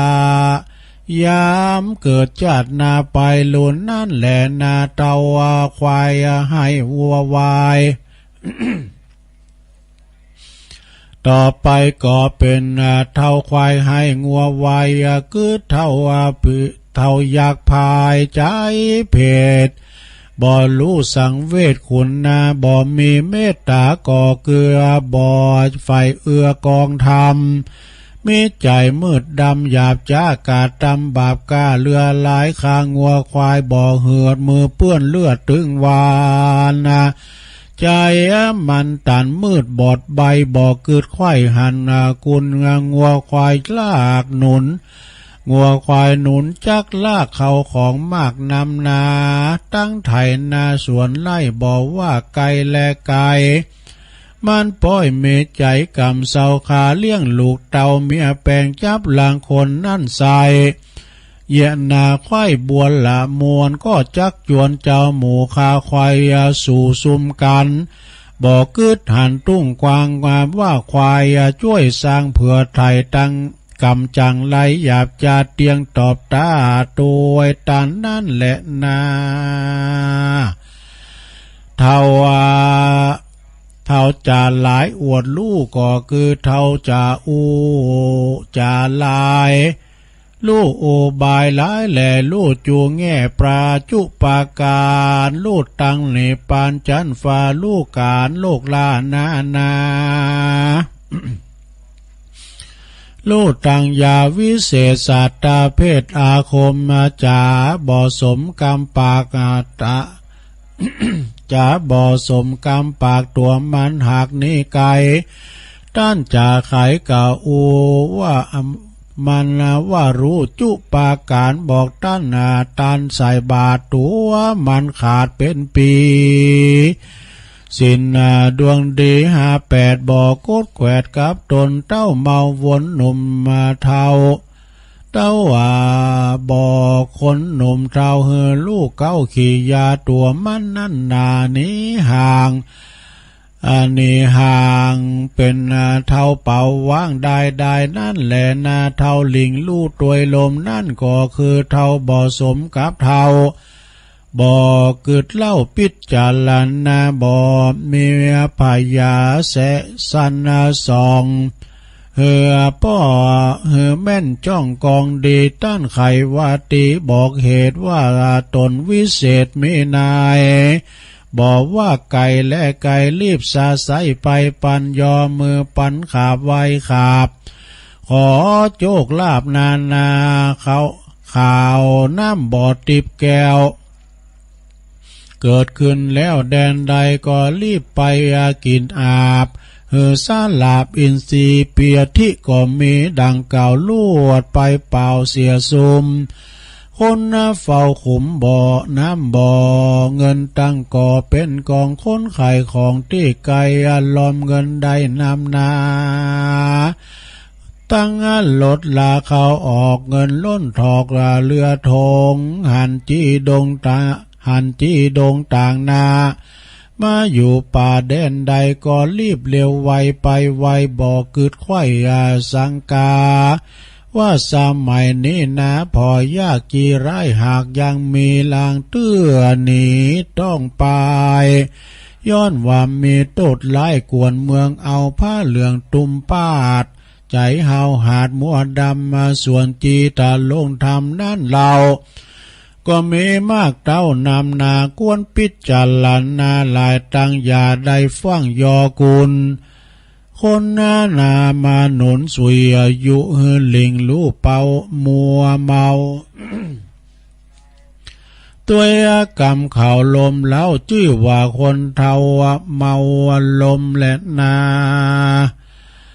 เท่าใจขมปากม่วนคือเท่าอ่อนอ้วนวอนใหญ่กำมาจากกำใดชื่นจอยฟังอ่อนอ้อยวอนหูบอกมึงกูบอกกล่าวกำมึงกูบอกกล่าวเพื่อนนองหนาวใจคนส่วนว่าใจตนนั้นเราดำกำเศร้าปานพีดังกำมีแต่ก่อนเจ้นปุ่มหมอนซอนลานว่าคนเท่าปากหวานคน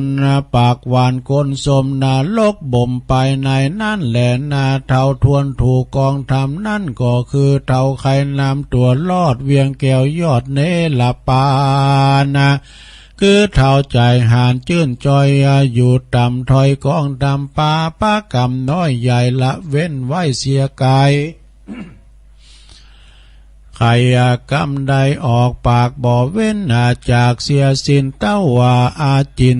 ใครลอดเวียงแก้วยอดเนลาปานมันฮือตานใส่บาทบ่เว้นขาดตั้งบุญจักจุงนุนลูกเต้าตังเชื่อเผาวงศาฮือเมศรัทธาผ่องแผ้วเชื่อกุลแก้วทั้งสามปาการสินเจียงคานกุลใหญ่กดแขวดไว้กับตนบ่เมาวนไว้วันใจตั้งมั่นสันดีบ่ลานีพระเจ้าตั้งพระธรรมเล่าพระสงฆ์สามมันเน้นองค์นั่นใส่คือกุลใหญ่สามมันสามประการ คนส่งสารใหญ่หน่อยยึดจองหอยกับตนบ่ทานลนลำบากกันตายจากเมืองคนย่อมเอาตนไปเกิดในตีพระเสดเจยบานคนมีสินเจียงคานตังมันเตี้ยงใจบ่บิดเบี่ยงเฟินไว้แม่นว่ามีไว้หนุ่มเนาย่อมผาเสดกว่าคนเทาตังลายดังพระบุญภายที่ไว้เตสันนาไว้เป็นตาลาว่าโยจาวัสสะตังที่เวดังนี้เป็นกาวว่า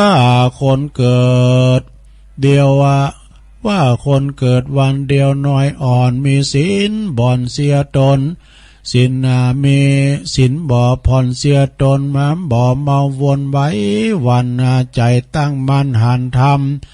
พระองค์คำตนพระเสดว่าเป็นผู้ล้ำเลิศเลือลายกว่ายิงใจแก่เต้าอายุร้อยเขาว่าสาและนาเนติตังขียาสังวันนาวิเศษจาห้องเหตุลักษณะคนเทาก็บางกรมสมเรสเด็จแล้วเต้านี้ก่อนแลสาธุสาธุสาธุเอาแล้ว เสียงหายไปได้ลงได้ยอแห่งจ้ะ ลักษณะของคนเฒ่านะลงเนอะทำนะมีหลายเฒ่าเฒ่าหูไว้ได้ดอกเฒ่าศอกกอกมายาเฒ่าปาลาหมาเห่านะเฒ่าตั้งหลายเหล่านั้นมันจะเฒ่าตั้งเฮาเนอะเท่าที่อื่นที่ไกลบันได้เมืองได้มั่ว เท่าตั้งเฮานี่เท่าโพดนิปานเนาะสถานเนาะเท่าลูกหลานหักเด้อเท่าปิ้นลมโพลมใสเนาะของลูกของหลานกันต่อไปเอาแล้วก็เดี๋ยวก็เอาปอนพร้อมกันเนาะตุลุงจะมีละจือนี่สักน้อยเจ้าภาพกันเตียกันตามอินเทอร์เน็ตก็ดีปานั้นไปรวมงานบุญปุ้นที่วัดพุทธศรีคีรีเนาะปะศรัทธาญาติโยมไปก็หอมซองมาพองเนาะผู้ไม่ประสงค์ออกนาม1 ซองแล้ว ขอบคุณเด้อปอเมืองแม่พรอันนี้บกก้างสันกำแป้ง1 ซองปอพิบูลแม่ฟองจันทร์อ้ายเสาหมู่2บ้านบกก้างสันกำแป้งเนาะทำบุญมา1 ซองอันนี้พี่น้องเมืองลีเน้อปออุดมแม่อัมไพนะเชษฐง บ้านวังดินปุณาเมืองลี่ปุณา12เปิดก็ไปพุทธศรีคีรีหรอแม่อัมพรโลหะบ้านวังดินอำเภอลี่ ลมทำบุญมา12เนาะ แล้วก็อันนี้ปอบุญตันแม่แสงหลาป่าไล่บ้านจิริสัมยอนเท่านี้เองนะตำบลบันเลินอำเภอป่าสร้างนี่ก่อน12แม่พรนันพนัท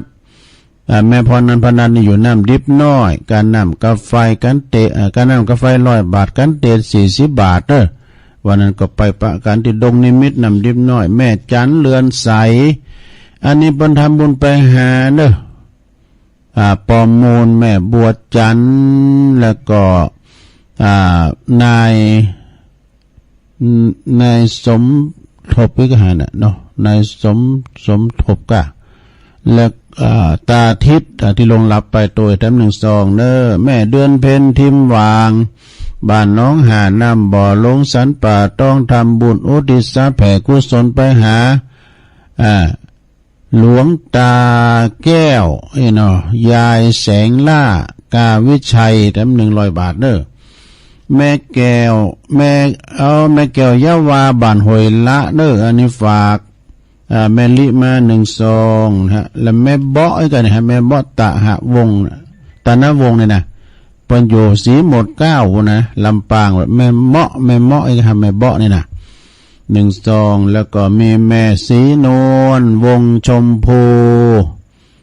นี่ก็รวมทำบุญมาแถม12เนาะลำปางแม่จันเพ็ญคำโพธาก็รวมทำบุญมาแถม12นางบุญที่ลาโยธาอันนี้อยู่นองย่างเนาะลำปางเด้อแม่อ้อยทามันนี่อายุ74 ปีว่าอยู่สันมะเข็ดอันนี้ปุ่นเวงป่าเป่าเนาะคณะสัตยาจากวัดดอยแดนเนาะโดยการนำของท่านพระครูสุทัศน์ท่านนันชโยแล้วก็ตังปดุลเขา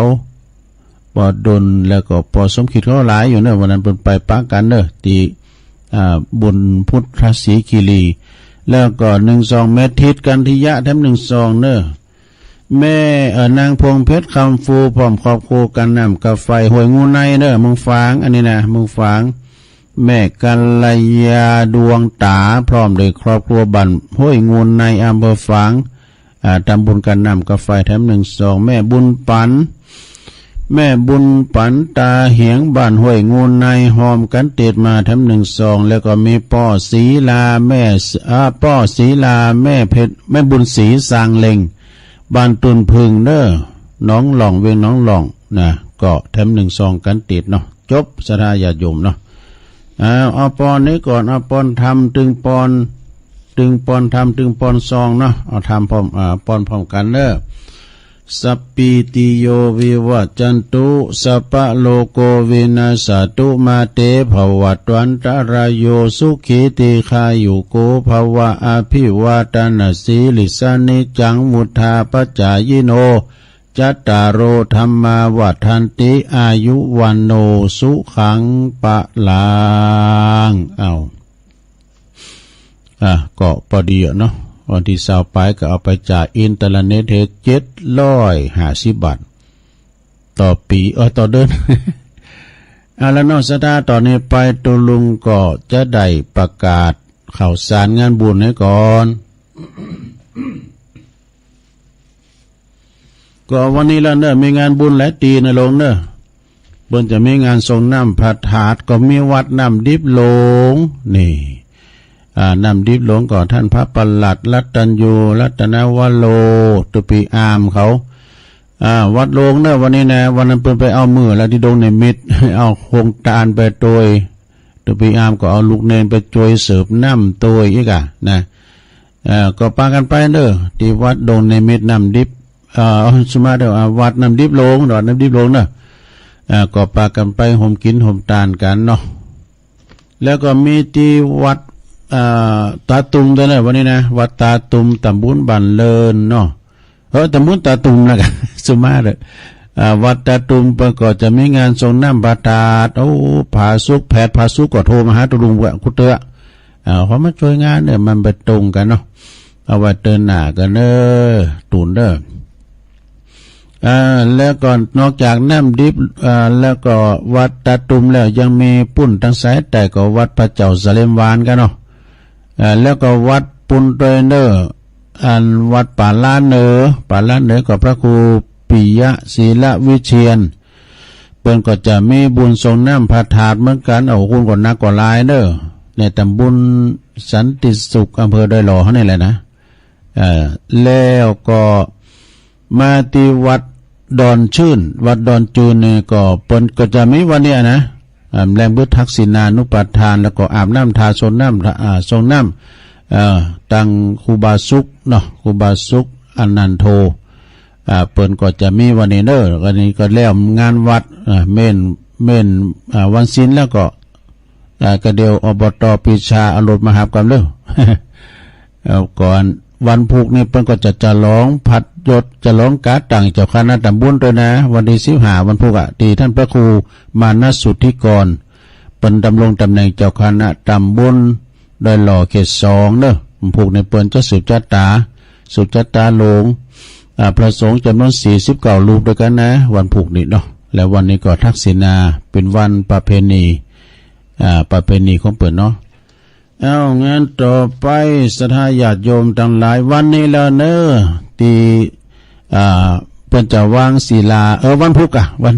สุมาวันนี้วันห่างวันได้อยู่วันที่15เนอะเพิ่นจะมีการวางศิลาฤกษ์นะพระธาตุเจดีย์พุทธคยาจำลองของคณะลูกศิษย์ลูกหาของพระเดชพระคุณหลวงปู่พระพรหมมงคลหลวงปู่ทองเนสิริมังคโลอดีตเจ้าอาวาสวัดพระธาตุสริจอมทองแล้วก็มีผู้อุปถัมภ์ก็มีคุณแม่จันฟองคุณเชิดพงษ์กิ่วแก้วนะพร้อมกับคณะศรัทธาถึงหลวงถึงหลายนะพุทธมณฑลจังหวัดเชียงใหม่นี่คือตีโลมมดนะตึงจังหวัดมันรวมกันมีตีเดียวนะแล้วก็จะได้รับเมตตาอันยิ่งใหญ่จากพระเดชพระคุณพระพรหมโมลีกรรมการมหาเถรสมาคมรักษาการเจ้าคณะใหญ่หนเหนือเจ้าวัดปากน้ำภาษีเจริญเปิ้นจักได้มาเป็นบทเมตตาเป็นองค์ประธานในวันพรุ่งนี้เวลาบ่าย3 โมงก็ไปกินไปทานกันนะแล้วก็วันที่27-28มิถุนายนนี่เปิ้นต่างทำโรงเตธรรมมหาเวสสันดรชาดก13กันณที่วัดแม่โป่งอำเภอดอยสะเก็ดปุ่นนะแล้วก็วันที่29มิถุนายนไปด้วยนี่นะก็เปิ้นจะมีประเพณีทรงน้ำพระธาตุโดยนะวัดของตุอุ้ยบุญปันปุญญธรรมโมนะ27-28ต่างทำโรงแล้วก็วันที่29นั้นวันประเพณีทรงน้ำพระธาตุเปิ้น2 กรกฎาคมก็ไปทรงน้ำกู่คุบาอุ่นเฮือนคุณเนสโกวัดมงคลวลารามหลองเคอกวาวเปิ้นจะมียกยอดจอฟ้าจอเอกของวิหารหลวงด้วยแล้วก็จะมียกยอดชัดด้วยนะที่วัดมงคลวลารามหลองเคอกวาวในวันที่2กรกฎาคมนะพระอธิการนครเปิ้นตุบิคอนเขาเนาะเปิ้นก็จะมีงานทรงน้ำพระธาตุโดยยกจอฟ้า2 งานโหลดนะที่วัดมงคลวรารามทำงานหนึ่งก็จะไปลืมกันนะศรัทธาญาติโยม18-19มิถุนายนก็งานทรงน้ำรูปหล่อลอยองค์ของครูบักดวงแก้วยานวิชโยณที่วัดปากล่องตำบลนำดิบอำเภอป่าซางวันที่18นี่ก็อังการัตนายางรูปหล่อลอยองค์ของตันครูบาเจ้าลงสู่หอสงฆ์วันที่19นั่นก็เป็นวันทรงน้ำกันตลอดวันเนาะโดยท่านพระครูท่านอาจารย์ท่านพระครู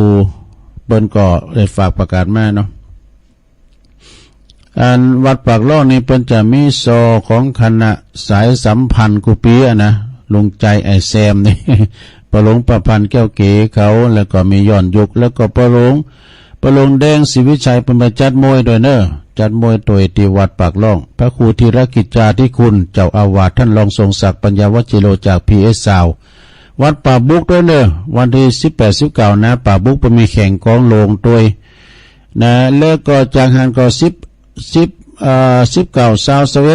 มิถุนายนก็วันเดินเก่าปิงก็ไปปะกันที่วัดอรุณวิทยาวาสห้วยปันจ้อย เดินเก่าปิง ที่วัดห้วยปันจ้อยก็เมตตาบารมีตามหลวงปู่พระครูมงคลวิทยาคมนะตุลุงธรรมเนอเปิ้นก็จะมีงานเดินเก่าปิงมีอีเก้งพอต้วยมีย้อนยุกโอ้มีหลายอย่างนะแล้วก็วันที่4 ที่ 5กรกฎาคมงานประเพณีส่งน้ำประทาดและก็อนุสาวรีย์ของครูบาชินานุวัตรครูบาคำมูลเด้ออดีตเจ้าวัดต้นพึ่งตำบลหนองหล่องอำเภอเวียงหนองล่องนะโดยเป็นเมตตาบารมีธรรมอาจารย์พระมหาธีรพันธีรกิติปริญธรรม9 ประโยคเจ้าคณะตำบลหนองหล่องเจ้าวัดต้นพึ่งเปิ้นก็จะมีงาน4-5 กรกฎาคมเด้อประเพณีส่งน้ำประทาดเปิ้นนะก็จะไปปะพินันสอนกันที่หันเนาะสอนเนาะ7 กรกฎาคม67นั้นก็หล่อเต้นประจำปีของคืนวิทยุเนอะคืนสถานีวิทยุหล่อเต้นณที่วัดพระธาตุม่อนจอมพออำเภอเวียงป่าเป้าครูบาดอย ในเมตตาธรรมอาจารย์พระครูอภิวัฒนวิกรมนอกประธานคืนสีขาวก็ไม่ลืมแล้ววันที่7 กรกฎาคมนะก็ไปกินไปตานไปรวมหล่อเต้นกันงานคืนสีขาวแล้วก็ในวันที่1 กรกฎาคมเนอะ1 กรกฎาคมนี่ก็งานส่งน้ำประทาดที่วัดกูงูลืนตำบลน้ำดิบอำเภอป่าซางเนอในเมตตาธรรมันพระอธิการประสบโชควิสุทธิตารีเจ้าอาวาสวัดกูงูลืนนะเปิ้นก็พร้อมกับคณะสัตยาพี่น้องบันสันเจริญเปิ้นจัดกุปีก็มีเจริญพระพุทธมนต์สืบชะตาหลวงโดยส่งน้ำประทาดโดย1 กรกฎาคมเนอก็เวลา9 โมงครึ่งเป็นต้นไปนะพระจะไปออกโครงการพระจะไปหับสังก็ติดต่อได้ทุกวัดนะฮะเปิ้นมีการมีงานเนาะไปกินแปดตานลมกินลมตานกัน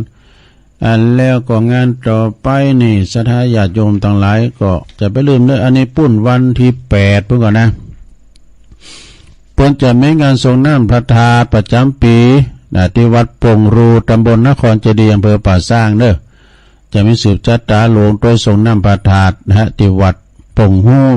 นี่ก็อยู่ตำบลนครเจดีย์เนาะพระอธิการถาวรโรเจ้าอาวาสเนาะฝากประกาศมาโดย9 โมงเช้าเพิ่นจะเริ่มทำพิธีที่วัดปงหูเนอะอันนี้ปุ้นก่อน8 กรกฎาคมจากหันมาก็อันนี้ลูกหลานโคหอมเนอะ8 กรกฎาคมไหนอ่ะ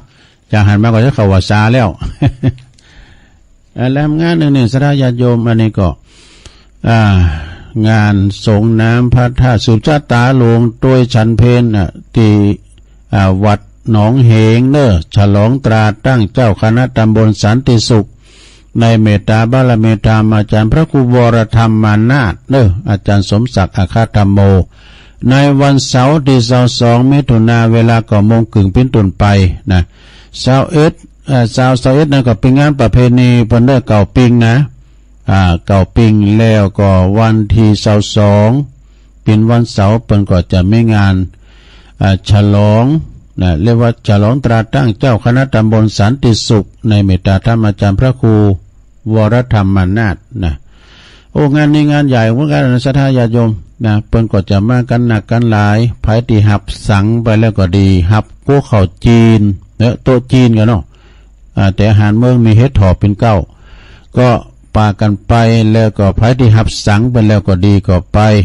หับสังฆทานไผจะไปเปิดโรงทานนะพระจะไปหับอานันต์อันนี้นะก็ปากันไปเดินแล้วกันไปเป็นงานได้ลงได้จากหันเป็นงานนั้นจากงานเป็นนั้นพระยันทำรายงานในก่อนเขาวัดสานี่นะญาติโยมทั้งหลาย สำหรับเฮาไก่ที่ไหนสะดวกที่ไหนก็ไปนะอย่างนั้นวันที่22เนี่ยมันแตดกันหลายตีเนาะ22เนี่ยนะต่างวัดหนองเหงก็ดีนะวัดหนองเหงก็ดีแล้วก็วัดบรรพตสถิตก็ดีมันตรงกันก็ไก่ที่ไหนไปที่หันเนาะเฮาก็คืนสีขาวเหมือนกันก็ปากันไปนะศรัทธาญาติโยมอันนี้ก็คืองานบอกบุญบอกเอิญเชิญชวนขาดตกบกพร่องใดๆสุมาอภัยผู้ก็จะมาลืมน้ำกำนะโอ้เวลาก็โวยตุลุงติ๊กอันนี้วันนี้แต่ไม่ได้ว่าใช่ครับ ผู้ที่ทำคนเดิมเนาะก็มีการไม่งานข้างขาดใดก็จะไปลืมเน้อศรัทธาไปกินไปทานไปลงบุญกุศลด้วยกันเปิ้นก็ฝากเปิ้นไปก่อนเป็นหยังนะฝากกันไปกินไปทานเนาะอันนี้ก็ถ้าว่าบัดเต้าบัดเต้นก็ผู้ก็ตกลงก็ประกาศพูดในทยกวัดมาบ้านเป็นวันเสาร์นะเป็นวันเสาร์วันนี้วันศุกร์เนาะจบจากรายการตุลุงก็ฟังตุลุงแดงต่อเนอะพระครูชลทานพิทักษ์ท่านอาจารย์ไมตรีขเวสโกวัดพระพุทธบาทตากผ้าวันนี้วันศุกร์ผลต่อรายการตุลุงเลยนะกดตั้งลายชมรมสกาย64ตัวเนอร์แบล็กลอนแล้วก็แม่สายฝนจันกุลนะนี่พี่น้องจากน้องผาขาวหลายปิ้งเนอฟังอยู่โยมพิสมัยก็ฟังจากลำปางนะวัดนางบ้านนางแลสวดมนต์ตัวยโยมเกษณีนี่ก็ฟังอยู่ตลอดแล้วก็โดยน้อยพัฒนาหนองหานสันทรายโดยนะโยมแรมนะยังลืมโยมแรมสวรักษ์อันนี้เปิ้นอยู่บุญเลย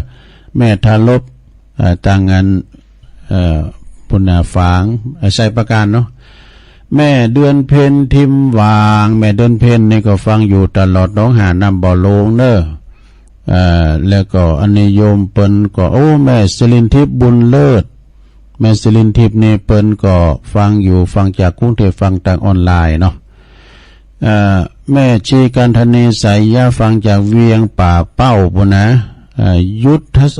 งยุทธมณีวันอันนี้ก็ฟังจากลำปางเหมือนกันบ้านบ่อเหี้ยวลำปางเนอะแม่นีจากท่าตุ้มก็มีงานวันเนี้ยแม่สุทัศน์ดีโมนน้องหาน้ำบ่อปุ้นกะแม่ว่างกะเนี่ยนะแม่สุทัศน์นี่เปิดฟังอยู่เนอะอยู่แสนพรมทุ่งปีแม่ว่างบุญนะบุญส่งจากลำปางไหวสานะครับเนอะแม่ครูธัญญาจากกศน.กลางเวียงเจียงใหม่โดยโยมยุพินหอมมาลาพี่น้อยฟังจากบ้านแม่หยวกหน้าสารกลางฟังว่าชัดเจนดีอันฟ้าหินเนาะแล้วก็ตุพิชาจากวัดป่าตาลด้วยเนอะไหวสานะครับเนอะเจ้าคณะตำบลโมงน้อยเนาะกลุ่มเทพารักษ์22แล้วก็บรรจงกันทะวงศ์อันนี้ก็อยู่น้ำดิบเนอเนอะน้ำดิบเนอบรรจงกับวันนี้เปิดมีงานเนาะมาแอวเนอะน้ำดิบหลงนะนิกรชายน้อยอันนี้ก็ฟังจากน้องหล่องบนเนอะน้องหล่องนี่ก็ตาจ่างน้องหล่องบนนะฟังอยู่นะครับกำลังใจตัวลุงเนอเนี่ยแล้วก็พงตั้งมั่นอันนี้ตุปีหน่อยเนี่ยเป็นนั้นอยู่วัดป่ายย่างเนาะอุปถัมภ์บำรุงดูแลครูบาไผ่จิตนะพระครูโสพลจันทคุณเนาะโยมสมพัฒน์นะจากไม่ย่อยสันทรายเอาละจบพอดีตอนนี้ไปจะได้เปลี่ยนบรรยากาศเปิดสายสถานทักทายมาเนาะ089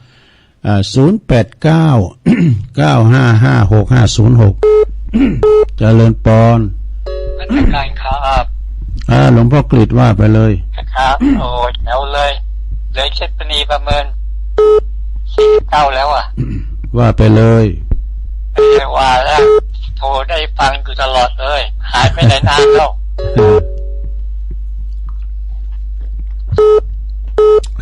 ว่าไปลุงกินน้ำ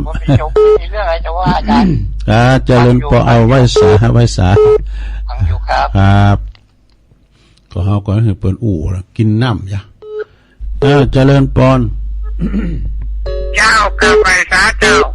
เฮ็ดถอบตอนสุดท้ายนะเจ้าถ้าใครหูโตได้ซื้อเฮ็ดเฒ่าระวังเนื้อเจ้าได้กินเฮ็ดดำตอนเฮาเฒ่ามาจักได้ใจกำได้กินเฮ็ดดำเหมือนพ่อแม่เจ้าแตงเป็นแตงปลูกเต่าเป็นเต่าบ่เป็นอื่นเจ้าเนื้อนายเลี้ยงพ่อแม่ดีน้องปีทั้งหลายบุญบ่ไปไหนปิกมาหาเจ้าเปรียบเสมอเหมือนต้นไม้หนึ่งเต่าเป็นมาขีดเจ้าได้ล้านแต่ว่าไม่ขีดปิกมาเผาผลาญไม่ขีดหนึ่งการเผาไว้ถึงป่าเป็นคำสะท้อนมันย้อนคื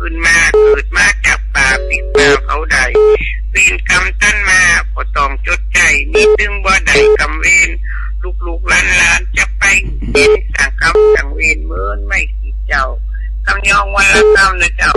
กำวัดเก็ดกันนะเจ้าภาษาไทยแปลว่าตรงกันนะเจ้าไว้นะ เจริญปอน เจ้าลุง แม่พิมพ์เนาะ เจ้าจุลุง ชัด เจ้า เจน เลย เนาะ เจ้า เจ้าสาธุ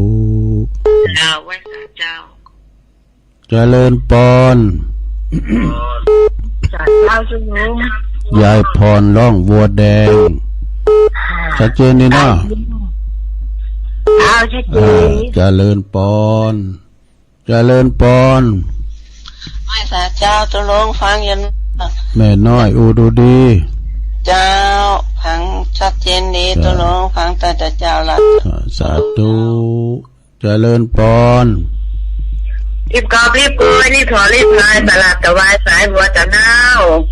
นมัสการพระตุลุงเจ้า หลังกาดแม่สาว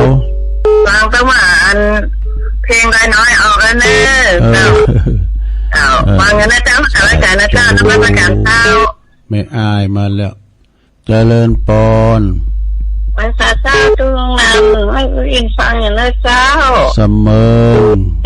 มาแล้ว ตุลุงเพื่อนได้น้อยแต่ไปเนาะ เออ เพื่อนได้น้อยแต่ไปได้ค่ะบ้านเนาะ วันนี้ได้หน่อยไปแล้วกันเจริญปอน ข้าพเจ้าเจ้าวันนี้วันบุญแห่งกรรมพระทุเจ้าฟังทุเจ้ามีบุญวัน แม่ฟองคำติ๊กแก้วเนาะ ติ๊กแก้วเจ้าฟังถึงวันนะเจ้าแต่เทศเจ้ามีสาราเจ้า เดี๋ยวสาธุสายเน็ตเหมือนกันเนาะเจริญปอน เปิดจ้างชาวตุลุงปีวันบักกอกฟังเดิมลุงโอ้ยอีเซนป้าประขันตัน ไม่เป็นยังรับไปฟังไปเพราะว่าเป็นธรรมกล่อมรับแล้ว เบิ้ลเนี่ยเนี่ยหูกันนะเด้ไปนั่งดูอ่ะ ตามอัตภาพเนี่ยนะมันเจ็บไม่เกิดนะอินดีในวันที่ของนักใหญ่เลยลุงนักะก็ขึ้นมักขึ้นในวันนักะเฮ็ดถอบเนี่ยเฮ็ดถอบเนี่ยมันก็อย่างคุ้นในยาเวลานายขาวๆเนี่ยมันไปเอี่ยวตั้มกาดก่อนเจริญปอนไอ้สาครับโอ้เบาไปเนี่ยปนั้นเอาดังๆกันหน่อยดักกอยนี่ฟังแต่กับผ่านมาแล้วนะครับเอาดังๆกันหน่อยมันดังกอยจะละประโยชน์ดีเนาะฟังแล้วหมดอกหมดใจอันเป็นว่าเสียงสว่างตาทั้งวงใจทั้งคำใจนุ่งใจทั้งนั้นฟังแล้วน้ำกุศลใจยังมันกระดิ่งยินดีสาธุเนอปอนเนอครับกับใจให้ทุลุงครับขอลุงได้อยู่ดีนี้จุ๊บเนอเรื่องเป็น